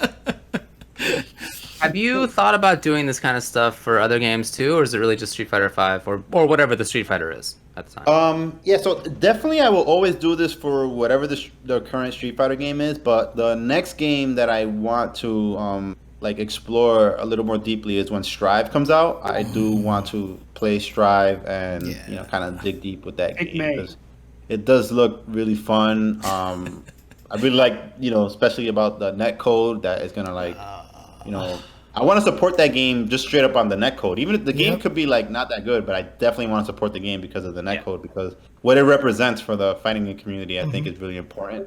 Yes. If that sets the standard for where netcode should be at this point and, where we are with fighting games, then I think everybody should support that game, Agreed. All fighting games, I think, should be able to play it by everyone together all over the world. So I definitely support how much importance they put into netcode for that game, and if I want to be a part of it, so I'm gonna be definitely posting tech and finding whatever I find for that game. Sure. Talk to me about we don't have that much time left, but you've also done commentary. Can you talk to me about how that happened and how it went and perspective you feel that you bring to it? So I dabble with commentary here and there. I've done a CPT premiere event in Dominican Republic. That was a lot of fun because that's where my heritage is from. My family's from Dominican Republic. I lived there once as a kid. So it was nice to be able to sprinkle in a little bit of Spanish, which I've never had to do. I've never done before in commentary, so that was cool. And I've done a couple of local East Coast tournaments, Defend the North and things like that. And I did a Red Bull event once. So yeah, it's definitely something that I like to do more of, if opportunities are given to me. I like to be able to talk about matches and talk about the game and sometimes bring my perspective of the deeper concepts of with the tech and everything. So I kind of it's good that I can bring that side of it. And I don't think I'm too boring either, so I think I like to do I like to do more of it if people just gotta hit me up. Hit up Vic and get on some NLBC commentary. Yeah, I'm down. Yeah, I know. Talk to Vic and Art and be like, "Yo." Yeah, sure. Yeah, you can stream Vulture from home nowadays. It's pretty wild. Yeah, it's true. Yeah. Now, I know you've also just recently had a kid, right? How old is your daughter? Right? How old is your daughter now? Yeah, she's a year and 4 months now. I'm loving it. It's fatherhood is definitely one of the best things that has ever happened to me. Just seeing her grow, and every week it's like something new, either a new little word that she'll learn or a new little thing that she's just curious about. It's really cool. And it's really cool that it seems like everyone in the FGC that's from my generation is having kids at the time. Like Kazunoko recently became a dad. PR Balrog, congratulations to him. Just had a son. Justin had his daughter Valle, 2 years ago. Yeah. Valle just had a daughter. So it's like that next generation is already here. Yeah, I'm wondering, has your daughter tried to take control of the joystick yet or anything like that? Oh, definitely. I have pictures of that. Yeah? I posted quite a few of those. Yeah, she definitely gets super hyped on the joystick. That's awesome. Yeah, she and it's funny because she's only a year and 4 months, but since she sees me, she already knows that like one hand is for the joystick and one hand is for the button. So like she definitely like tries this thing. Aww. Oh So man, that's she's adorable. definitely starting to pick it up. So who knows? She might be the next tech monster. That's awesome. And then just one last thing from me is I know you've also started a career, and you're like you said, you're doing more programming stuff recently, because I've seen you posting stuff on Twitter about that. What kind of took you into that direction career wise? Yeah, so before I got into programming, I was working in marketing and in advertising, and I just really got tired of that scene. I was working a lot of hours, and wasn't something I really wanted to do anymore. I decided to get into programming because my brother actually he went from being an auto mechanic to a software engineer at Spotify, and he did it in less than a year. And it became like a possibility to me that I'm like, wow, somebody can really make a full career change in such a quick time. And I said, I'm still young enough to do it. It's definitely more in line with the way that my mind works. I could potentially get into the gaming industry this way. So it's something that I kind of decided that was the right move for me, just because of the things that I'm into, and just like I said, the way my mind works, like very scientific. I mean, mathematical. One of the main reasons why I asked, kind of in line with that. Yeah, one of the reasons why I wanted to bring that up is because I've programmed before in the past as well, and I really do see a lot of the parallels between trying to break a game's engine and coding a lot of the times too, because you're always just trying to find the most efficient way to do things while coding and stuff like that. And I think it's not a surprise to me that you find coding as something that you enjoy. Yeah, that makes sense to me, because I feel like it's a lot like writing and reading a contract, which I feel like is a lot like coding. That's cool. That's cool. Definitely a lot of parallels there. I do enjoy watching the developer that works on the Strives, Zynak, he has like some really interesting stuff. So shout outs to him. Oh, cool. Definitely really cool for he's that I see him as like the bridge between like the world of programming and gaming. So I definitely pay attention to what he's doing. Really cool stuff. Well, hey, thanks a lot for coming on, dude. Please plug. I see your Twitter's down there, but what's your YouTube channel?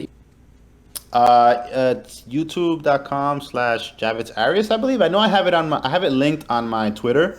I don't know the exact link right now, but it's definitely I have it linked on my Twitter. And yeah, I just to let you guys know, I started compiling all the stuff that I post on Twitter.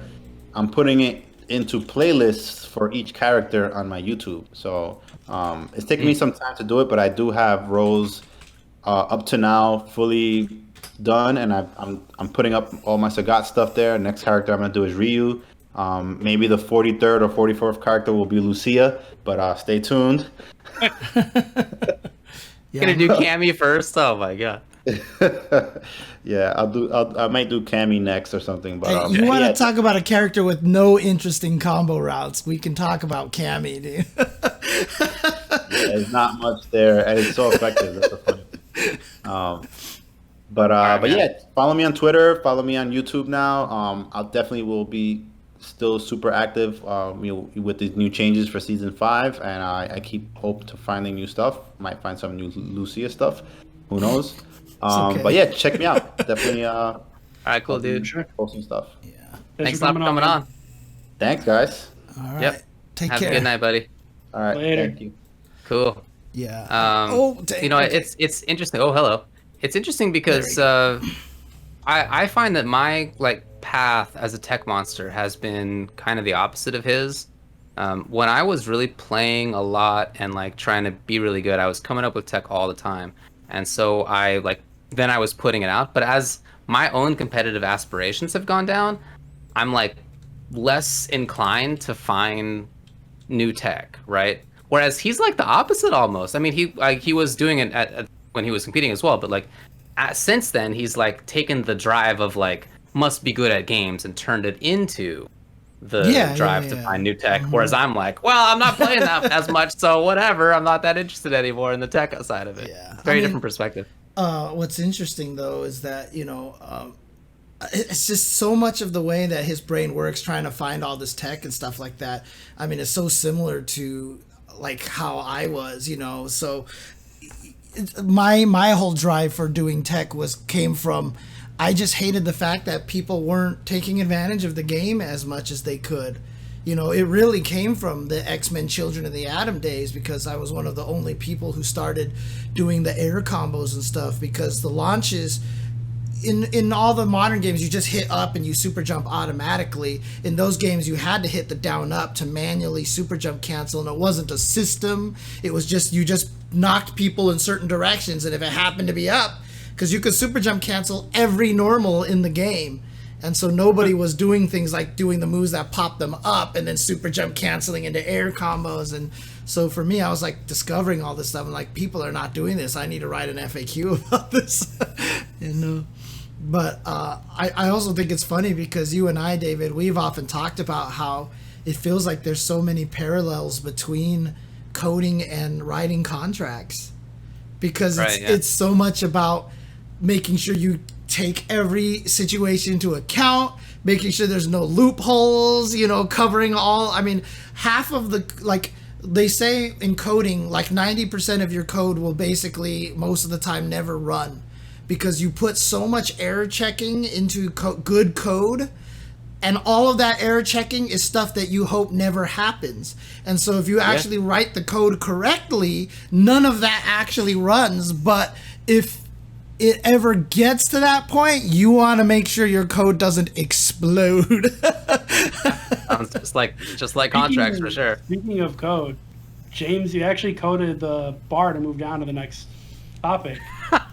So we should show the audience how good nice that work. is. Nice work. I like this one. Yeah. All right, cool. So again, thanks to Javits for coming on. So let's move on, like Tubbo says, to the 5-5 matchup. We have one of our own before we get to the viewer. And that one is, as you can see, which fighting games allow the most freedom of expression. This was inspired by a tweet by Wonder Chef, who tweeted, "What fighting game do you feel allows players to express themselves the best?" Hundreds of people responded, as you do, to this. I responded with my own top 5, but I'm curious what your guys are. So what I think would be cool is if each of us gave a top 3, starting at number 3, and then the countdown. What? Oh, dude, now I have to think about this a little bit more. Yes, you do. That's right. All right, now I have to figure out what number 2 and 3 are. Huh. Okay, and also, do you allow melee in this or not? Is Smash in your mind Of course. part of this conversation? Okay, cool. Sure. I mean, I know what number 1 is. I don't know what number 2 and 3, because I haven't thought about that. I didn't decide. We're just gonna figure it out as we go. Yeah, basically. I think that's what I have to do in any case. So. All right. Well, my number 3 is gonna have to be Skullgirls. Great answer. I never played the game myself competitively, but the fact that everything can be an assist really lets you kind of do whatever the hell you want. Obviously, certain things are going to be better than others, but you have complete freedom of expression. If you want your third character's jab to be your assist, you can do that. You look foolish and stupid probably, but you can do that, and that's really, really cool. Dude, I remember when the game came out, there were people who were playing with like really off the wall assists like that, like real zany stuff. I think it's kind of boiled down, as things like this do, where like you have a lot of choice. It kind of boils down to like, here's like the few kind of best options to this, but yeah, the idea of it is super cool for sure. And the whole game, I mean, the game has many different styles of characters. It's just, even if it didn't have that, I feel like it would be a good pick. That's cool. My number 3 is going to be Melee. It's got to, I mean, so this is also not a game that I play seriously, but it's like so clear in watching people play it and hearing them talk about it that it's got to be right up here. As, I mean, I'm sure many other people will put it number 1. I'm not going to do that because it's the game that I play personally, but it's like super obvious that you can put in so much of yourself into that game, and people did play different situations so differently. I can notice that even as somebody who doesn't know the game very well. It's like apparent to me, let alone to people who are really familiar with the game. So that's my number 3. To the fact that, Hungry Box plays Jigglypuff so well, and like nobody else can even get to that level, right? There's a lot of good foxes out there and stuff like that, but like I swear nobody can get up to Jigglypuff level, to Hungry Box level. So it's my favorite when I see people complaining about Jigglypuff, because I'm just like, there's like 2 that exist, guys. But on Twitter, people so angry about some Jigglypuff or Ice Climbers. Like there's like 2 or 3 of them that exist, man. Calm down. If people in the chat, or some people in the chat, although jokingly, I think, are saying I thought it had to be fighting games. I think you're messing. But if that was going to be, if you guys weren't cool with it, then I was going to say Marvel in this position. Marvel 3, okay. Yeah, I mean, for me, I like the Melee choice. I'm probably just going to steal David's answer because I haven't had a chance to sit down and think about this as carefully as possible. But Melee is definitely a good answer for that, because so the other games that I was thinking of that were my answers are definitely not as good as Melee is. So I would probably say Melee. Just because of the way that the players have the freedom. And again, the thing about Melee is it doesn't have a rigid combo system, right? And the ability to, figure out what the combo you're supposed to do at certain percentages, and reading how the person is going to try to escape you when you do your combos and stuff like that is definitely one of the strongest out there. So I'll go Melee. I'll go Melee for number 3. Well, my number 2 is CVS2. That game is super expressive. There's 6 grooves. Like, 4 of them are actually effective. I mean, the top tiers are whatever, but you don't have to play top tier. You can play mid to upper mid tier and be successful in that game. And if you still pay attention to CVS2, you know it's true, because there's several Japanese players now that have been beating Boss with off-the-wall teams. Mm-hmm. And he's been playing his shit. So I don't know, man. I think the game is from a different era, but I think it's super expressive. I don't know. I mean, it's fine. You don't have to be like all demure about it. I mean, you're giving me looks like I'm crazy. I am giving you looks. My Look, choice. the game. What's your number 2, David? What's your number 2, David? Fair enough. Good point. Yeah. Ow! Yeah. Go ahead. You got Jasmine, huh? I got Jasmine again. Yeah. Go ahead. Dude, she has been going at you. She just claws all the time, dude. I have this massive scar on my leg that she drew a lot of blood too. So, but yeah. Nice. All right. My number 2, Street Fighter 3 Third Strike. You looked at me like I was wild, and then you down back Chun Fighter 3. What are you talking about? No, what game has? Well, I think one game has more freedom of expression than that game, but that's my second place. Well, you guys, look at this face on James. Deserved. This is not deserved for Third Strike. Not at all deserved for Third Strike. Third Strike lets you do whatever you want. You get, even in the context of characters being imbalanced, different Chun-Li's play really differently, different Kens play really differently, because it lets you do so many different things. Because of the parry lets you do whatever you want to do. You can get away with jerkery in that game. Almost no other game lets you do. And if you want to, you can struggle with characters, but I'm not even talking about the character. This game could be a 5-character game. It is basically an 8 or 9 character game, and even within that context, like Melee, I guess, which is about the same numbers, it has so many different options available to you at all times. There's almost no KO situation, like all down to what you want to do at any one moment. That's why I got it in here. Your face is unbelievable. Unbelievable. I mean, James, your number 2? Honestly, like, I can't include a Street Fighter game in this conversation at all. I just don't think any Street Fighter game, with so many other games out there, I just don't think the Street Fighter series can have a representative in this whole entire thing. Number 2 for me, it would be tied between MVC3 and MVCI. MVCI, the free tagging system, is still one of the most sick and creative things out there. I mean, I highly disagree. I highly disagree. That is one of the worst things about that game. I mean, dude, you were just talking about how Skullgirls is cool because it lets you do whatever assist. Yeah, that's That was not your the last same. pick? That's not even the same. But the problem with MVCI comes down to the fact that most of the time it comes into activate stupidly long super and then tag in and mix up. That's why I wouldn't just put MVCI in here immediately over MVC3, and probably makes me lean more towards UMVC3 because, again, you know, that's one of those games that you have so many different teams, a lot of different assists, and the stuff that people have been coming. I mean, the fact that Zero and Virgil haven't cabled and Sentinel and stormed the game is shocking to me. Like I think I said this last week or somewhere else. If you had told me at one point in time that there would be a player placing high in a tournament with a Nemesis or a MODOK, I would have just been like, there's no possible way. I've also said that if I ever got locked onto an island and only had one fighting game I could ever play for the rest of my life and I couldn't ever play someone else, it would probably be MVC3 because of the crazy variety you could have in that game. So my number 2 would probably be MVC3 if MVCI was a little bit better so that they didn't have as many long lockdown moves that made it so that you could just completely obscure your character and destroy people, because that's where everybody does it. It makes me sad. But outside of that, then yeah, MVC3 is probably my number 2. All right, out of focus, My turn Tobo. now? Yeah, say Marvel 3 and let's get on with Oh, it. geez, look at me. Well, this is Marvel obviously 3. showing us that Discord is working a lot better than It definitely it worked way better during the interview. It was Yeah, awesome. Probably just. yeah, it's probably just the new- focus, having a new honestly. camera.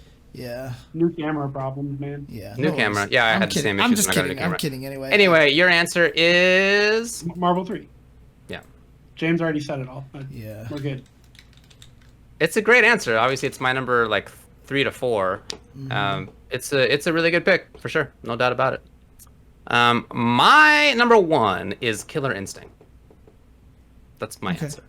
It's my number 1. That's a good answer. That's a really, really good. It is a answer. really good answer. Thanks, I appreciate it, and I agree with you about myself and my own pick. It's everything about the game. There's so many different choices to be made at all times. That's the game that has the least mental downtime, I think, of any fighting game. There's no point where you are out of it. Every other game, if there's a combo, you know, maybe you're making the choice of like break here or burst here or whatever, but that's like a once a round thing or even once a game thing. And in Killer Instinct, it's every moment. Every moment you have to be on, whether you're on offense or defense, or you're getting comboed or you're doing the combo. Like wrote, here's the thing that I do. So that means that you have to put yourself into it and express yourself into it constantly. And the game has such extremely different character archetypes that you can express yourself by picking a character that fits you well, because there's going to be a character that's just built that way, and you can make so many different choices about how to even approach within those characters, because every character has so many different options. Even we'll see different people playing differently in neutral. Some people will be using characters in footsies primarily, some will be rushing, some will play defense, even with the same character. And then once combos start, are you going to be somebody who breaks a lot? Are you going to take the risk a lot? Are you going to end combos really fast? The sandwich. Yeah, you have to build a Sure, sandwich. sure. Yeah, different people like different sandwiches. So I think it's really everything about the game that for me makes it the most expressive of any fighting game. Cool. Number 1 for me is pretty much anything Guilty Gear. I've said this since the beginning of time. There is no fighting game out there that lets you become one with your character more than Guilty Gear. Thanks largely to the Roman cancel system, which basically lets you almost do anything that you want with the right amount of meter. Honestly, like, some of the shit that you see people do, like the fact that Nage can do all these crazy combos with Faust just because he's played the game so much that he just looks like he makes up on the spot. There was one clip of one person landing this crazy May combo in Exert, and it was clipped as a highlight, and you know, I saw it, and like I said, I'm really good at this empath thing. I feel it, and I just responded to the person who posted. It's like, this is the first time you've ever done this combo, right? Like, you've never practiced this. And he was like, yep. 100%. He's like, I've never done this combo before. And he just made it up on the spot because he just knew his character so well and he just knows the system so well that he was like, you know what? This is going to work. And like, you get that so much. And I've always said this about Guilty Gear. If you watch the same players, not let alone the same characters, if you watch the same players play round after round after round against each other, every round is so vastly different than the previous round. There is basically no fighting game that has that much variety between rounds, between the same players, let alone the same characters between players. When I watch two people play Guilty Gear, the rounds are different every single time because there's just so much you can do in that game, and the ability for someone to just invent something on the spot that's the sickest thing ever is just beyond anything. That's why for me it was hard to come up with a number 2 and number 3, because I think every other fighting game combined together might not even match Guilty Gear's ability to express yourself. That's how much I really respect what Guilty Gear does as a fighting game. Well, James, I appreciate you giving Tubbo and me the chance to give you the same face that you guys gave to me about Strike and that we gave to Tubbo about CPS. Yeah. Because I'm not a Gear player, but like I understand that there's a lot of creativity in there. Mm-hmm. It's just the last sentence that I'm like, I don't know about that. Yeah. No. Yeah. Anyway. All right, moving on. Topic. Yep. Thanks to Chef for that idea. And thanks Yeah, to let's move Nothing on. Excess for this up. Oh, high five, nice. Nothing Excess. Hello, Thank you, Andres. Thanks for hanging out. Cool. Well, let's get to the poll results. Sure So, thing. the 5-5 matchup viewer questions. Here you goes. With events, number 1, with events like Climax of Night, doing offline in-person events again, what are some things you're looking forward to and anxious about? Things you hope to see from both event staff and attendees. Number 2, what are the elements of a good regional FGC community? Number 3, what boxes have to be checked in order for a matchup to be considered favorable? Number 4, Capcom has to versus some franchise, and it cannot be itself, and it can't be Marvel either. What franchise? Number 5, which character in any fighting game you liked went criminally underrated for too long? Something like Adon in Street Fighter 4 until GamerBee brought him to light. So those are the 5. We have a tie between number 2, what are the elements of a good regional FGC community? And number 5, which character in any fighting game you liked went criminally underrated for too long? Something like Adon in SF4 till GamerBee brought him to light. So let's start with what are the elements of a good FGC community, regionally speaking? You guys are the SoCal guys. I want to hear it from you first, all right? Okay. Thanks for saying we have a great regional community. Number one thing that goes into any community is consistency. That is just the only way to build a community is consistency. Everything else that makes a community great doesn't happen if there's no consistency. If you do not have a weekly gathering, a bi-weekly gathering, a monthly gathering that you can rely on, that you can schedule your week around, that you can schedule your month around. If it's just, hey, let's meet up tomorrow. I can't. I'm doing this already, blah, blah, blah, blah. The reason why NLBC and Wednesday Night Fights succeed because they were consistent week after week. We would plan our Wednesday nights to go and do this thing. We would not schedule our Wednesday nights, and it was reliable. Even if people don't show up, you still run it because the people who want to rely on it can. And then the next week, someone's like, "Oh, okay, it's on Wednesdays. All right, I'll show up." And it could become a habit, basically. Consistency is always going to be, in my opinion, one of the most important things of any community. Any community that requires gathering, consistency is the key factor. Yeah, I mean, I was gonna say right along the lines of what you said, James. I think, just being dependable, like consistency is. That's it. Showing up, having players that are willing to come out and lose every week, because only one person wins. Whatever game you enter.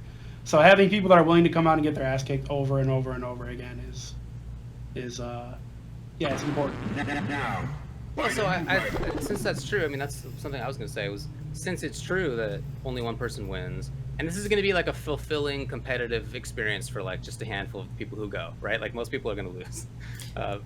Some people will make top 3. So what makes the community still go? I mean, it's other stuff. It's, you know, setting boundaries for like things that are cool to talk about and things that aren't cool to talk about.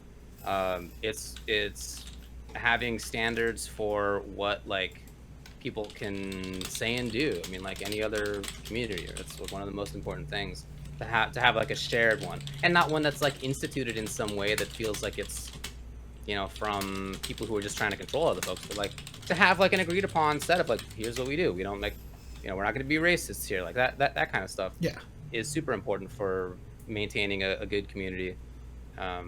And you know, I mean, we in the scene like didn't specifically do that one very well, nor the one about not being misogynist for a long time. But that was a problem. I mean, you know, for those of us who stayed in it, we could ignore it, I guess, but it also meant that lots of people didn't stay in the community or didn't want to join the community in the first place because that stuff was going on. So I think that's a really important part. And then also having ways to communicate that are outside of meeting in person, as important as meeting in person is, but having like a community Discord, having a community Facebook group or a community website or forum, that kind of stuff is really important too, so that you guys can keep up with each other outside of that, and arrange matches online, or just be like, hey, what's up everybody? How are you guys? I hope everybody's doing good today. Like, here's the news I have, or whatever, you know, things that you do with your friends. I think having that outlet was a big part of why like Shoryuken was so important to the FGC for a long time, because that was basically the way that any of us got together. And the secret chan as well on IRC was the same kind of thing, but for a smaller group of people. Having that kind of thing is really important too. Okay. Yeah. Yeah. I mean, look, as far as other stuff goes, I mean, like some regions are going to have more people, and so we'll be more likely to be able to sustain an FGC, because there are always people coming in and out of it. Somebody gets a job and has to move, or goes to school, or somebody's been really busy lately and they can't come out. Like, there's always going to be some kind of like changeover of like who's actually coming each time. So if you have like more people, it's going to mean that you're probably going to have more people who can come to the FGC as well. So it's going to be tougher for some regions that are smaller, I think. But if you do have the other things that we talked about, I think you have a pretty good chance at making a local scene. Yeah. No, like I said, obviously the consistency of stuff is important, but like you said, the welcoming ability, allowing anybody to be there, you know, creating an environment where, because I mean, you'll see this a lot when you're at Wednesday night fights. A lot of people are there. They're not even there to play. They're just there because they like to hang out with other people. Remember when we had the box arena a long time ago in San Diego? It was just, they just like to gather and have fun and chill. You know, make an environment where it is community. You know, the consistency is important, but also, you know, equally as important, consistency will get you to this point. But having an environment where everybody there are just friends. And just create a good group of friends that you like seeing every week. You know, if there are bad blood between people, try to take care of it. Try to iron it out. Do what you can. Take them outside. Yeah. Take them outside. But you know what I mean. Play Street Fighter 4 in the parking lot. Yeah. Right. Exactly. So, okay. Yeah. All right. Anything else to say on that one? Not for me. Yeah, I've been part of some scenes. Been part of a lot of scenes. I moved around a lot from 2009 to 2016. Well, yeah, it's about 2016. And there's a lot of ways to make a potentially what could be a good scene a bad scene. Like, just don't be jerks, guys. Don't be jerks. I don't want to be too specific, because it'll be very clear where I'm drawing these these stories from, but just don't be jerks, guys. Don't be jerks. Yeah, and I've been in different scenes as well. I started out in NorCal and then came back home to SoCal, and I was in DC, so the Maryland, Virginia, DC scene for a few years too. Different people all over the place.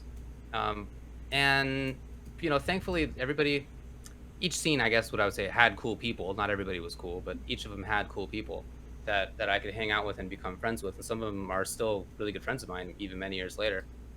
So that's important. I think one thing that maybe we didn't say before is that there's often like a load-bearing tournament organizer, or like somebody who is doing a lot of the actual work. Yeah, because it can be really work intensive to maintain the community in this way, and having regularity is a really big thing for sure, as you mentioned. But that's most often done because one person's like, hey, we're gonna have the thing here at this time, come do it with us. And sometimes that's it's at my house or my friend's house or whatever, but sometimes it's they got to rent out a spot, right, which costs money. They have to do the work of like arranging it. They have to do the work of getting people to come. They have to do the work of running the tournament brackets or the stream or whatever it is. And those people are really often unsung heroes. They're unsung heroes for sure, but often irreplaceable. Yes. I mean, I know some scenes that have had people who were the load-bearing TOs, and then when the TOs left, whatever happened, right? They had to leave, they had to move somewhere, wherever it is.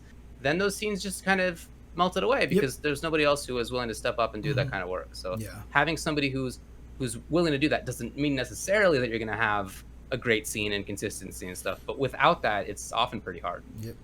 There's a lot of factors to this question, but all of these things are equally as important. And I think we covered a lot of the good ones there. So good job, us. Yay. All right. In that case, let's move on. Which character? Go ahead. In any fighting game you liked went criminally underrated for too long. Something like, for example, Adon in Street Fighter 4 until Gamerby brought him to light. Can I just talk about this example and how there actually wasn't that great of a length of time between when, like, Justin Wong pre-release was like, I don't think Adon's very good. And then, like, a month after the game came out, people were like, actually, Adon seems like he's pretty good. Yeah, we were clowning on Justin for it. Yeah. Pretty much immediately after Super came out. For sure. And then, wasn't it the same year that Gamerby made top 8 at Evo? Yep. It was like bam, bam, bam. It was just like a few months. Yeah. So I don't know that this particular example, it's a memorable one, but it may not be the best example of this. Do you guys have better ones? I do. Deadpool and Marvel 3. I told people from the release of Ultimate that character is like top 15, top 10 potential. Like, he's very, very strong. And people laughed at me.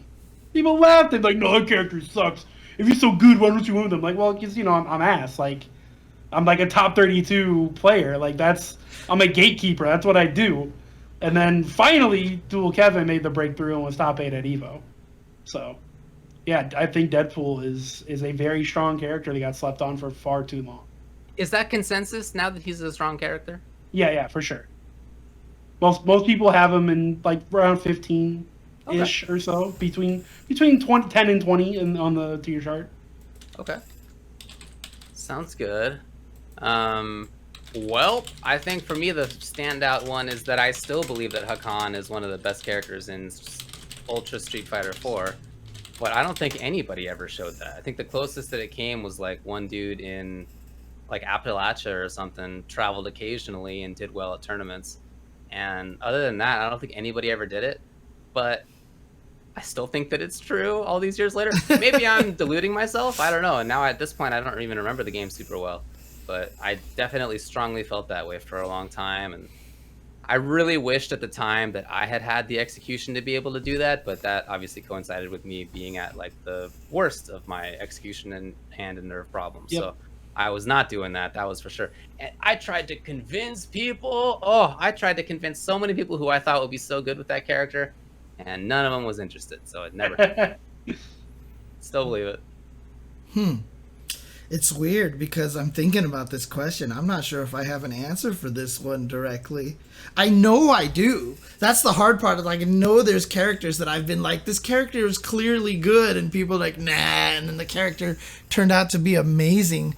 I can't think of I can't think of the character at this point. There's just so many dang fighting games out there. I mean, I will say probably the most recent one is Street Fighter V Dhalsim. Definitely. Like he was bad for a while, so. Yeah, he was. But I mean, when he came out and everyone was like, when he got better, and everyone's like, this character still sucks. I'm not sure, actually, because I know there are situations where, like, clearly this character's super good and people were not agreeing with it, and I just can't think of... There's a good example in the chat. Shax the One says, Yun and Street Fighter 3 Third Strike, before, at least in the US, before Japan came and showed off what Ganajin can do. Right. It's not that people in the US thought that Yun was bad. He was never bad, but once people saw Ganajin, it was like, oh, okay, this is actually maybe the best character in the game, or like, what are the two best? It was just quite a change. And same thing with Urien and Aegis as well. Not to the same, he didn't become like maybe the best character in the game, but he became like really good. Yeah. Oh man, God, it's so hard. I don't know. Like I said, there's just so many fighting games that I've had so much history with this that I feel like that there's somebody that was like that, and I just can't think of anybody right now. I thought that Bane was good at launch in Injustice 1, and everybody thought that he was bad. So everybody, including me, lobbied for buffs. And I don't know if it had any impact, but then they ended up buffing the guy, and then at the end people were like, why is Bane so good? I do want to, in case this question doesn't come back up, I noticed the number 3 question. I really just kind of want to talk about this question really quick because... wow. Breaking the law. Yeah, what boxes have to be checked in order for a matchup to be considered favorable? I mean, the thing is, I talked about exactly this during the beginner stream this past weekend. Exactly what makes it so that a matchup is a favorable matchup. It's very scientific. There's nothing weird about it. But fighting games are about distances, right? So spacing, range this way, where do you have an advantage in this distance and everything like that.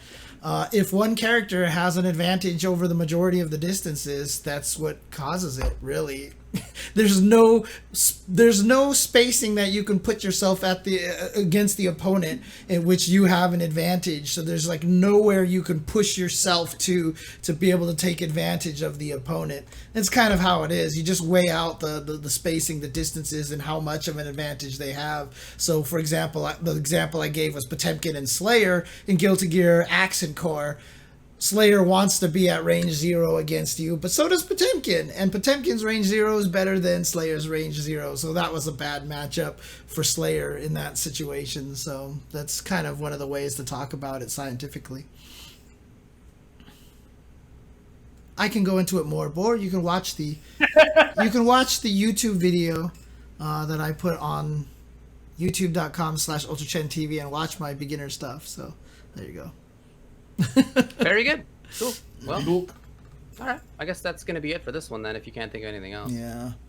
Actually, Fei Long is in Street Fighter 4 is a good one too, because I remember when he first came out, everyone thought he sucked, and then it turned out that Fei Long was super good. Well, I do remember thinking that he sucked. Super. Like he didn't get super good until Super.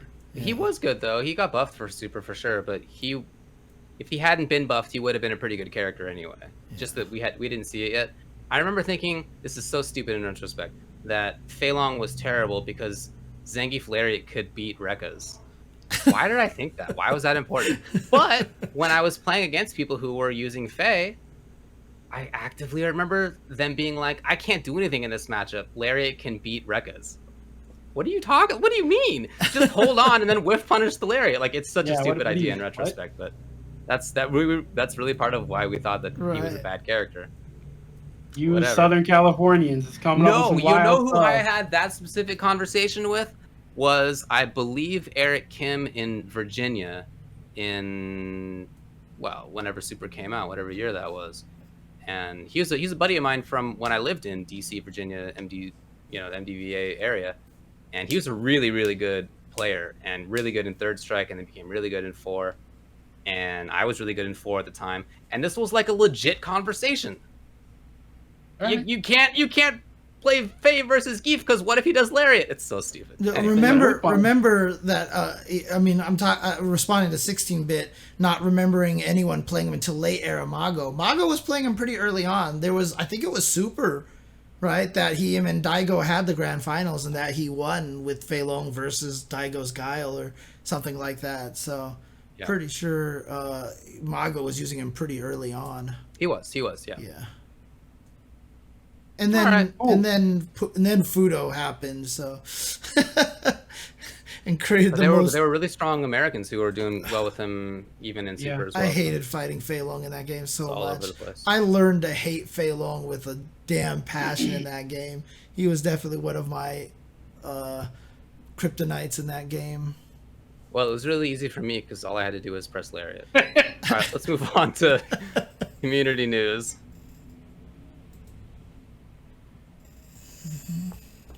The Intel World Open, oh my goodness. Do you remember last year, before the world ended, when Intel was supposed to do a thing at the Olympics in Japan for 2020? It was going to be a whole big shindig. You qualify through this extremely onerous, weird process, and then some people end up in person at the Tokyo Olympics for Street Fighter V, and there were going to be $250,000 on the line, and obviously it did not happen. But it was announced this past week that it'll actually be coming this coming summer. They're actually going to do it. They are. It'll be Street Fighter V and Rocket League, which was the original plan as well, and it's still going to be $250,000 per game, which is pretty great. So each of those games will get that. The qualification process is still pretty complicated. I actually didn't read into it too much because I read it and I was like, wow, I'm not interested in engaging this much with this news right now. It's too much for me. So I don't know. Whatever happens. However, each regional final will have a total prize pool of $22,500. First place will get $7,500. But in Japan specifically, first place will get $25,000.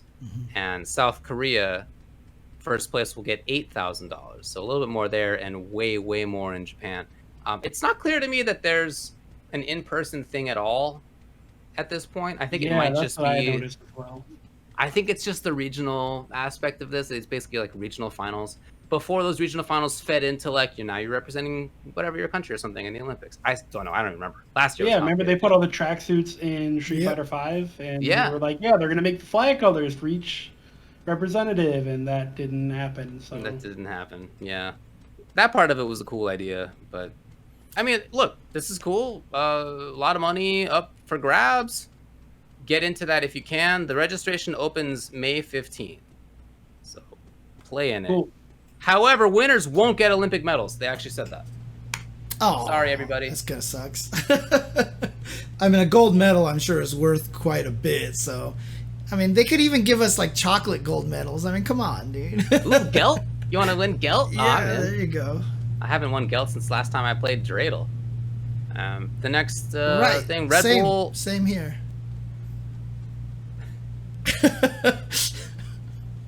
Oil King has joined Red Bull. Congratulations to Oil King. He's still with UIU. That hasn't changed. But Red Bull itself is now also sponsoring him, so congratulations to him. Pretty cool news. Also, Peets Coffee sponsoring BrianF. You can use the code BrianF for 15% off. I actually did this today. I bought some coffee. It just happened to be that we had run out of coffee. We needed to buy coffee. Where was I going to buy it? I usually go to Groundwork. But now I'm going to go to Peets and get some BrianF coffee. So I did that. Looking forward to that coming in the next couple of days. Great. So was he just a big giant fan of Peet's Coffee, and it was one of those Eris and Round Table kind of things, or how did? Yep. Oh, okay. He just tweeted at him one day, and they were like, "Okay." Yeah, that's basically Brian's right, been lobbying for this forever, huh? That's amazing. Okay. Yeah. It finally did happen. That's awesome. So that's some good news. On the other side, not good news. Daigo has COVID. He announced on Twitter, and that's bad. Maybe worse is that he put up a picture on Twitter that showed that he had a fever of 40 degrees Celsius, which is 104 Fahrenheit, which is really, if you don't know humans, really high. And he has since deleted the tweet that showed that. So really, hopefully he's okay. there haven't been any tweets from him at the time that I checked to write this run of show in a couple of days. So I hope that he's doing all right. Best wishes to him. I swear to God, if COVID takes Daigo, that don't even. Yeah, knock on wood, dude. Like, I don't even want to think about that, dude. I don't even want to think about that. I hope he's okay, man. I really hope he's okay. 100%. Yeah, he is 40, or he's he was turning 40 when the Japan CPT thing happened. He was 39 in 11 months, it said. So he's turning 40 or has turned 40. So I mean, he's not. He seems like he's in good shape, but like that's the age where this becomes a bigger problem, more or less. People in their 30s and up. So yeah, and anyway, I know Japan hasn't been doing as well. They haven't been getting as many vaccines. They've been getting a spike in cases and such. It's kind of scary. So let's do our best out there to stay safe, guys. Let's definitely try. Yeah, 100%. Okay. Do want to also show that I guess the new silhouette is out right now for Samurai Showdown. I'm sorry, for King of Fighters here. Not huge surprise. I mean, not hard to guess, in my opinion, I think, who this is going to be. Not hard to guess? Yeah, I don't think this is going to be hard to guess. I think that looks like a Protoss character. Yeah, like this is a Protoss character. Not hard. It's Leona. It's got to be Leona, dude. I mean, her hand is always in that position. She's got the crazy hair above her head, and I mean, look at. I mean, that is definitely some bust size right there. So I mean, you don't think it's like a rooster, maybe? So the tails is coming up from the left, and then on the top right is kind of like the rooster's, red parts that are coming out in the front top of the head. I mean, that's a crazy looking rooster if it is. I think it could be a rooster. I can only see a sex toy. So you can you can see it as a what? That's a sex toy. That is absolutely the ones that when people have a viral tweet they start advertising for on the tweet thread. Yeah, that is the exact one, the purple one. Yeah, I've seen that before. You're shattering my expectations, I think. I will absolutely say I have no idea what you're talking about, and I'm kind of glad. I'm kind of glad. Okay. All right. Well, that's cool. Yeah. As far as upcoming stuff, hey. Oh, I forgot to put this in the run of show, but just briefly, tournament results, we talked about the CPT. However, another very important event occurred. Extremely important event occurred on Friday evening. Okay. When the Ultrachen TV crew held a Sure You Can scrimmage. Oh, right. Yes. Okay. And that was won by Viva La Ben Hooks, a Cody player. And it was cool to do one of those again. We hadn't done one in a few months. Yeah. This was the 11th one. We're planning to make it a more regular feature here on the stream. So if you are interested, this is our intermediate level, beginner and intermediate level stream tournament that we do for Street Fighter V. It is gold ranked and under. Yeah, we hadn't done one into that category. Pleased to join. We didn't done one in so long. I was actually surprised, and especially with a 1-day response time. We got 32 players in there, which was really impressive. And it was really cool to watch because Viva La Ben Hooks, the way he won was very fundamental. It was lots of just standing medium kicks, crouching medium kicks, and standing heavy kicks with Cody. And he dismantled a lot of people out there, which just goes to show how important.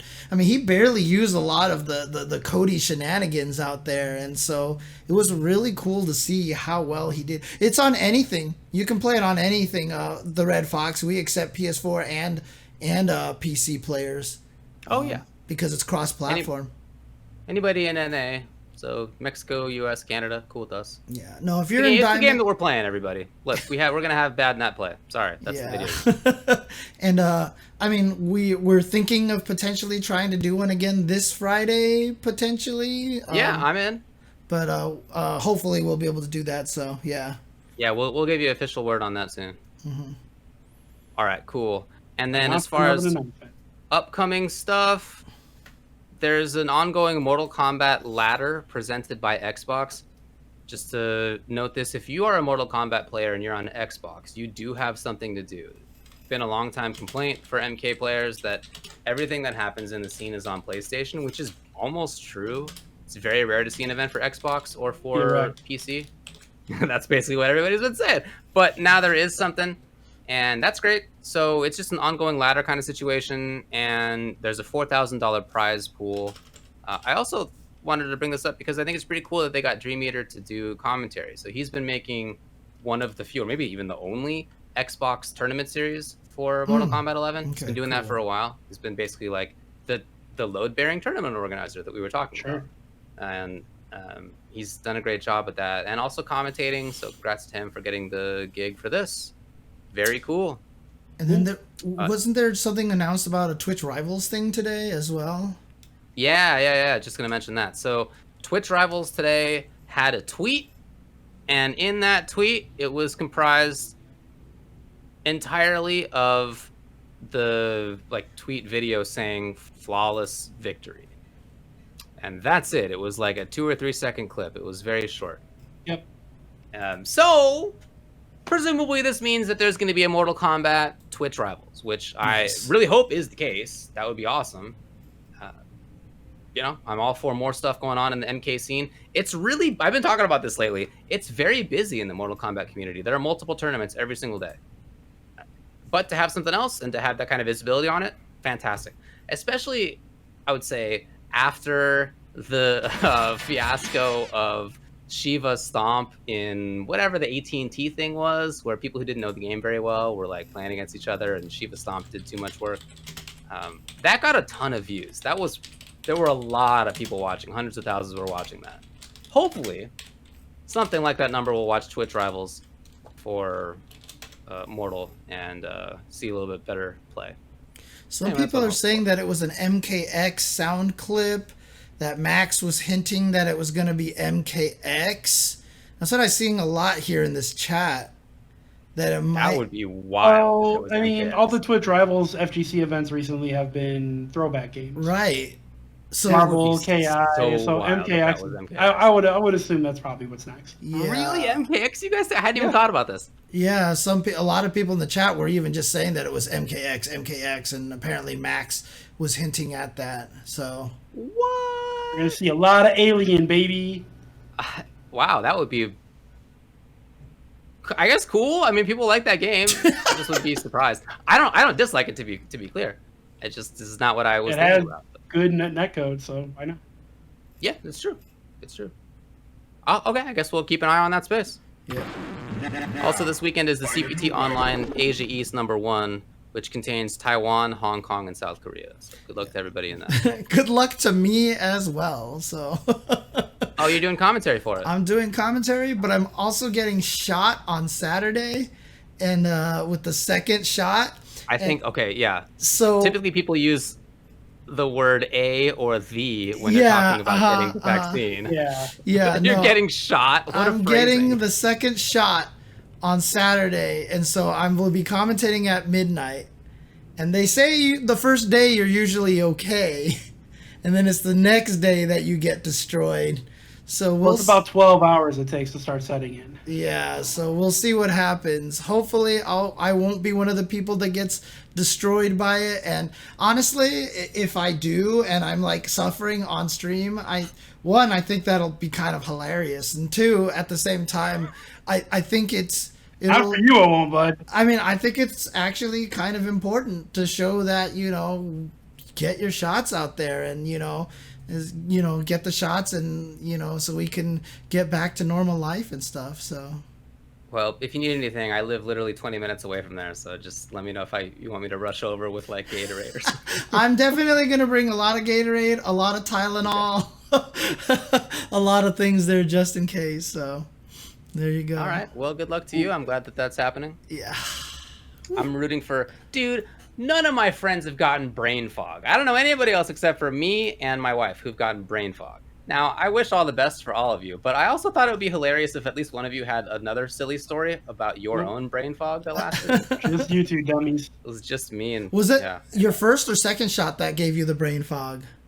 the second shot. Second shot, huh? Well, I mean, if my commentary, if I get brain fog during commentary, then I don't know, maybe you won't be able to tell the difference according to a lot of people out there who describe my commentary, but we'll see. All right, let's get to this mailbag. Let's start off with a thinker's question. Wasik on Twitter asks, who is your favorite historical figure and what would their fighting game be? Which character would they play? Whoa. Man, I have like a whole game designed around. I can't talk about it right now. What? I can't. I literally can't. There's no way I could say what I would say without someone on the internet misconstruing what I would say. What? But I'll tell you guys in private later. Okay, news to me. Oh, so we're making. I'm pretty sure I've told you about this before, David, because I had this idea like 8 years ago. Dude. Anyways, all we're doing is making Bill and Ted's Excellent Adventure the fighting game. Is that what we're doing? Yeah, that's a good way to put it. Because then it would definitely be like Genghis Khan or like Joan of Arc, right, or something like that.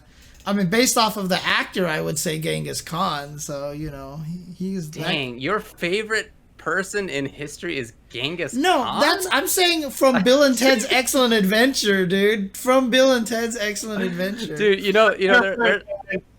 There are some studies that the Mongols killed so many people that the climate of the Earth was altered because fewer humans were raising forests and fewer humans were doing agriculture, and like they killed that many people. They were Thanos? Yeah.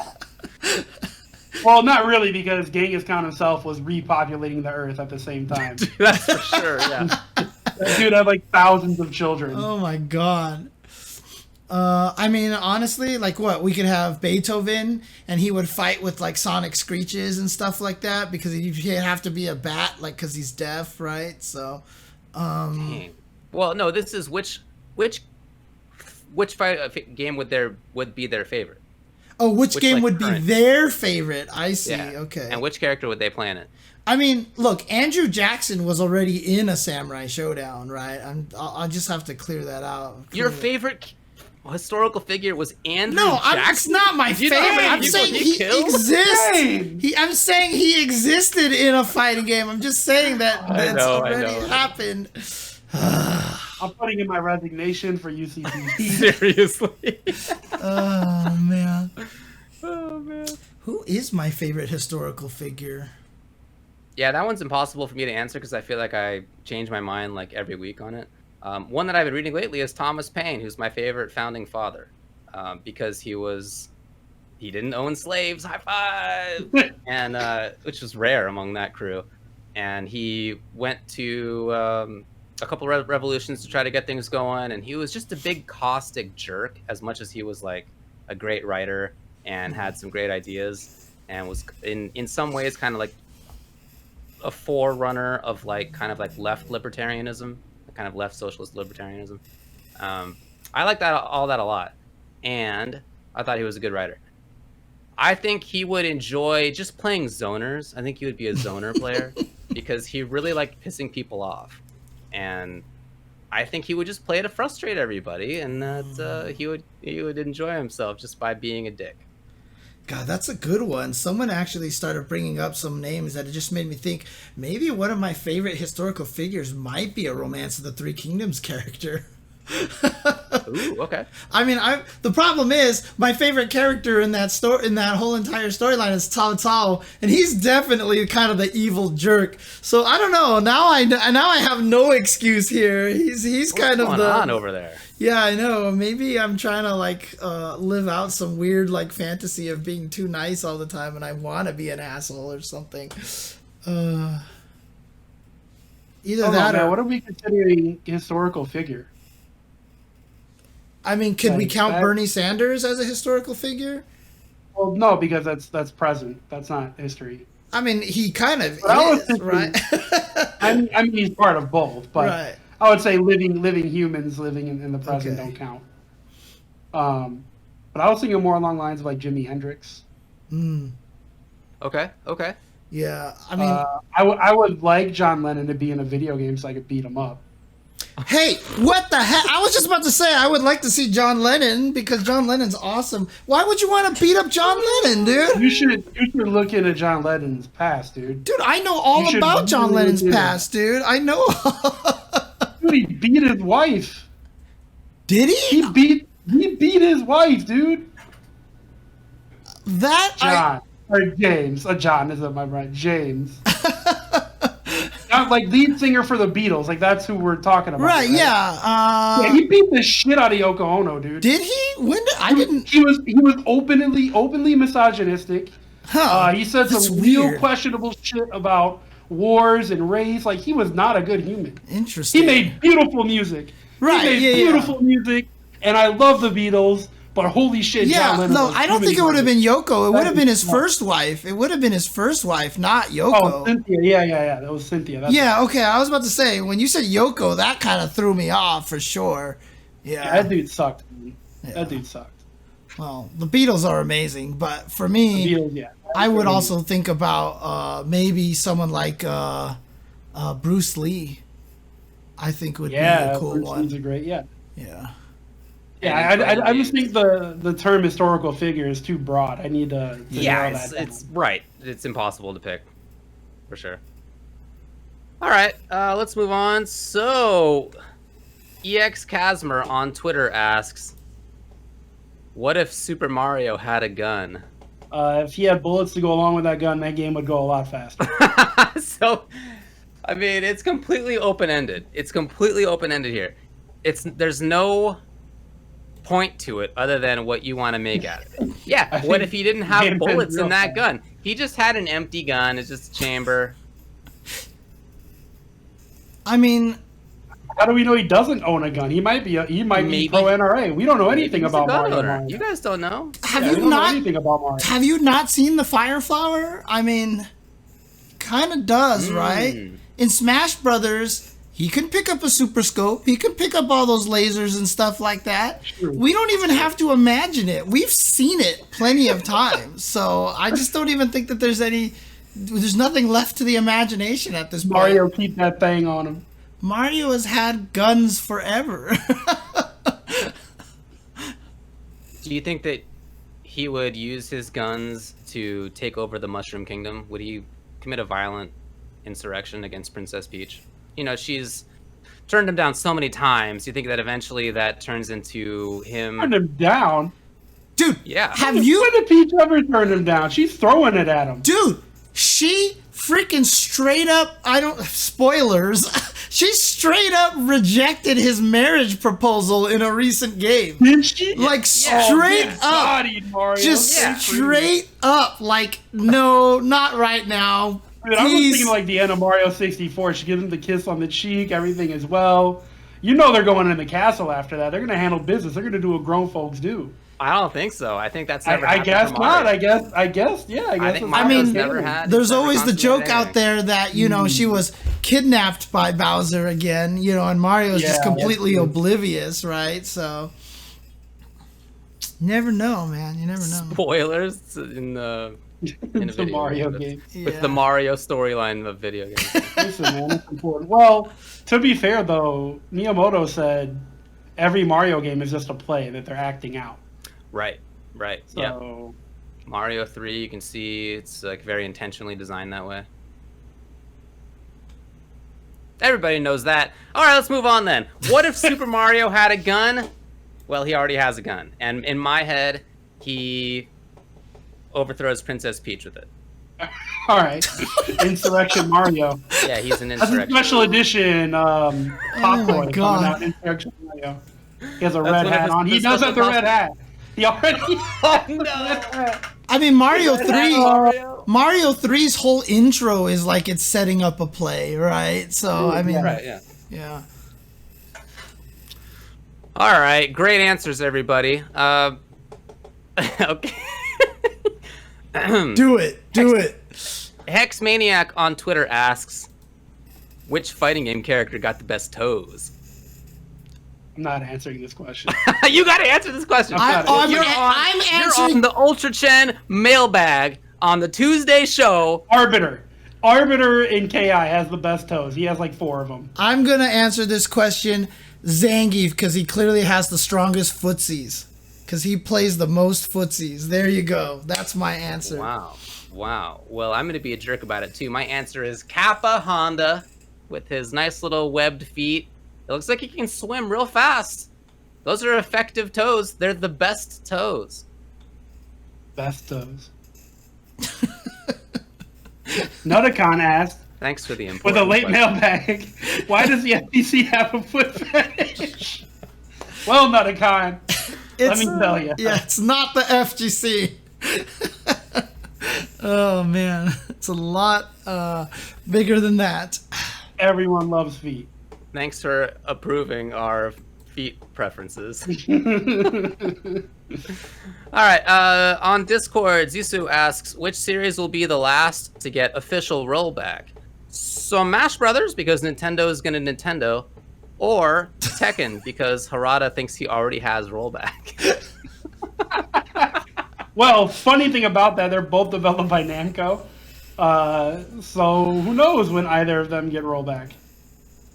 I'm definitely going to say it's Smash. That will never happen for Smash. We'll be on Smash 10, and they're going to be playing in 19th century netcode. Maybe I don't know, man. That's a hard call.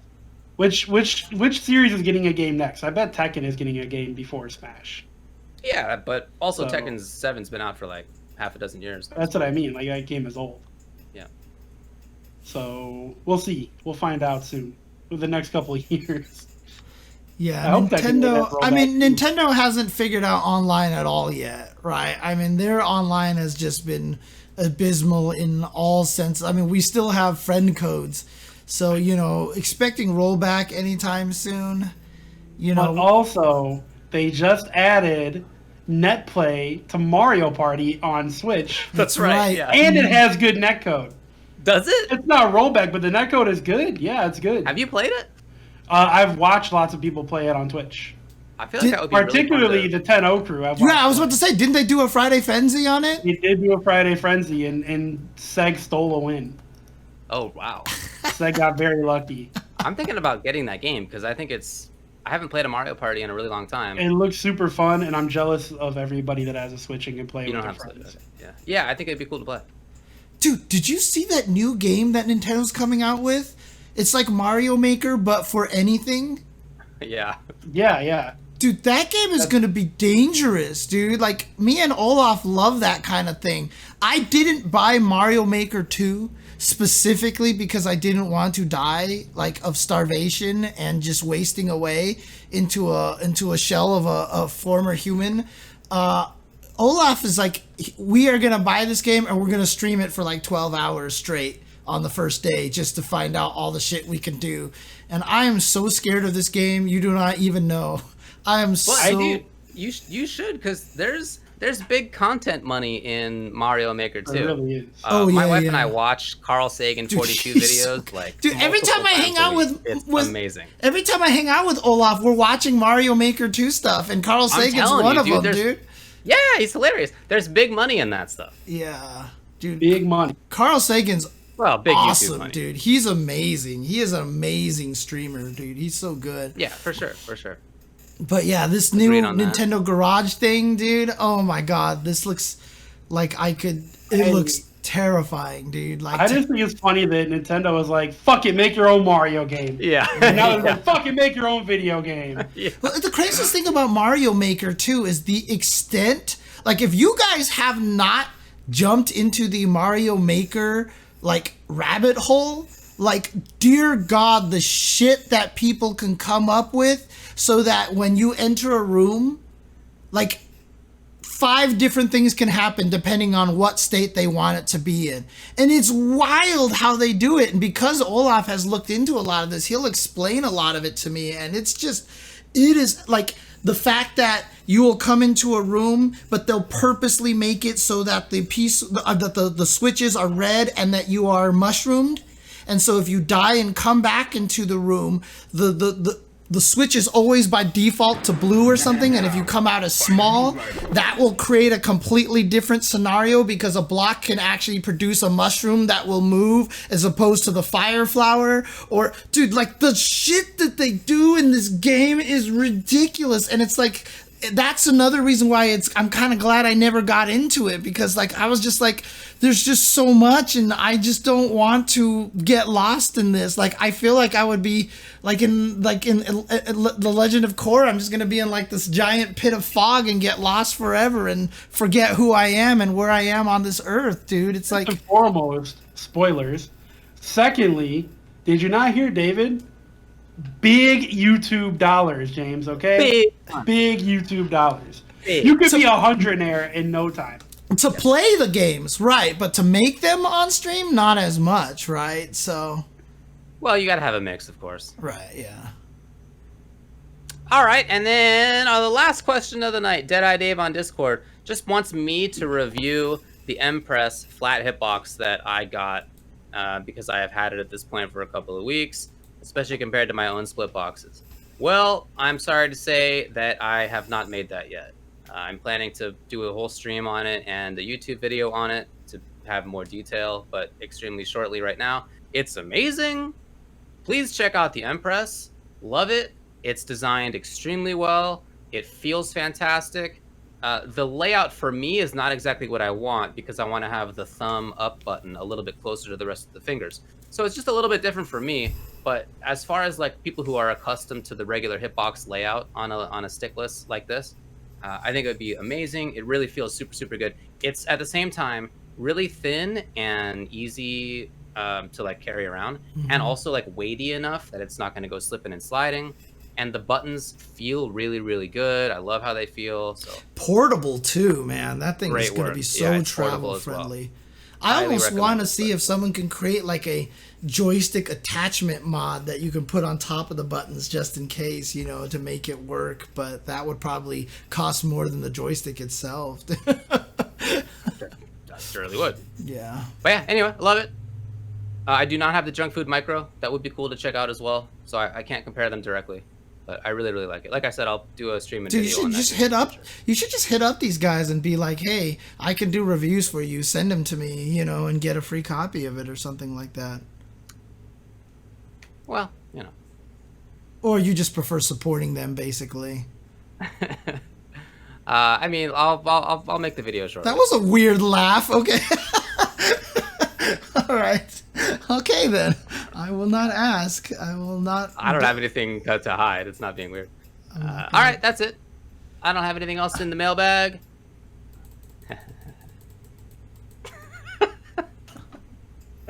What are you giggling at? Now I'm giggling at the fact that I giggled weirdly earlier. What's wrong with you? Jesus Christ. Can we all burn right. them already? We should probably burn them. God. Thanks for watching, guys. All right, yeah, thank you as Oh, always, you are everybody. Thanks for hanging terrifying out. me, Thanks David. to the subs. We had one from Balbury. High five. Yay. Nothing excess. Huzzah. Oh, I missed the raid by OG War Destroyer, but thank you very much for that. 16-bit with the sub. Woo! Thanks, everybody. All right. Goodbye.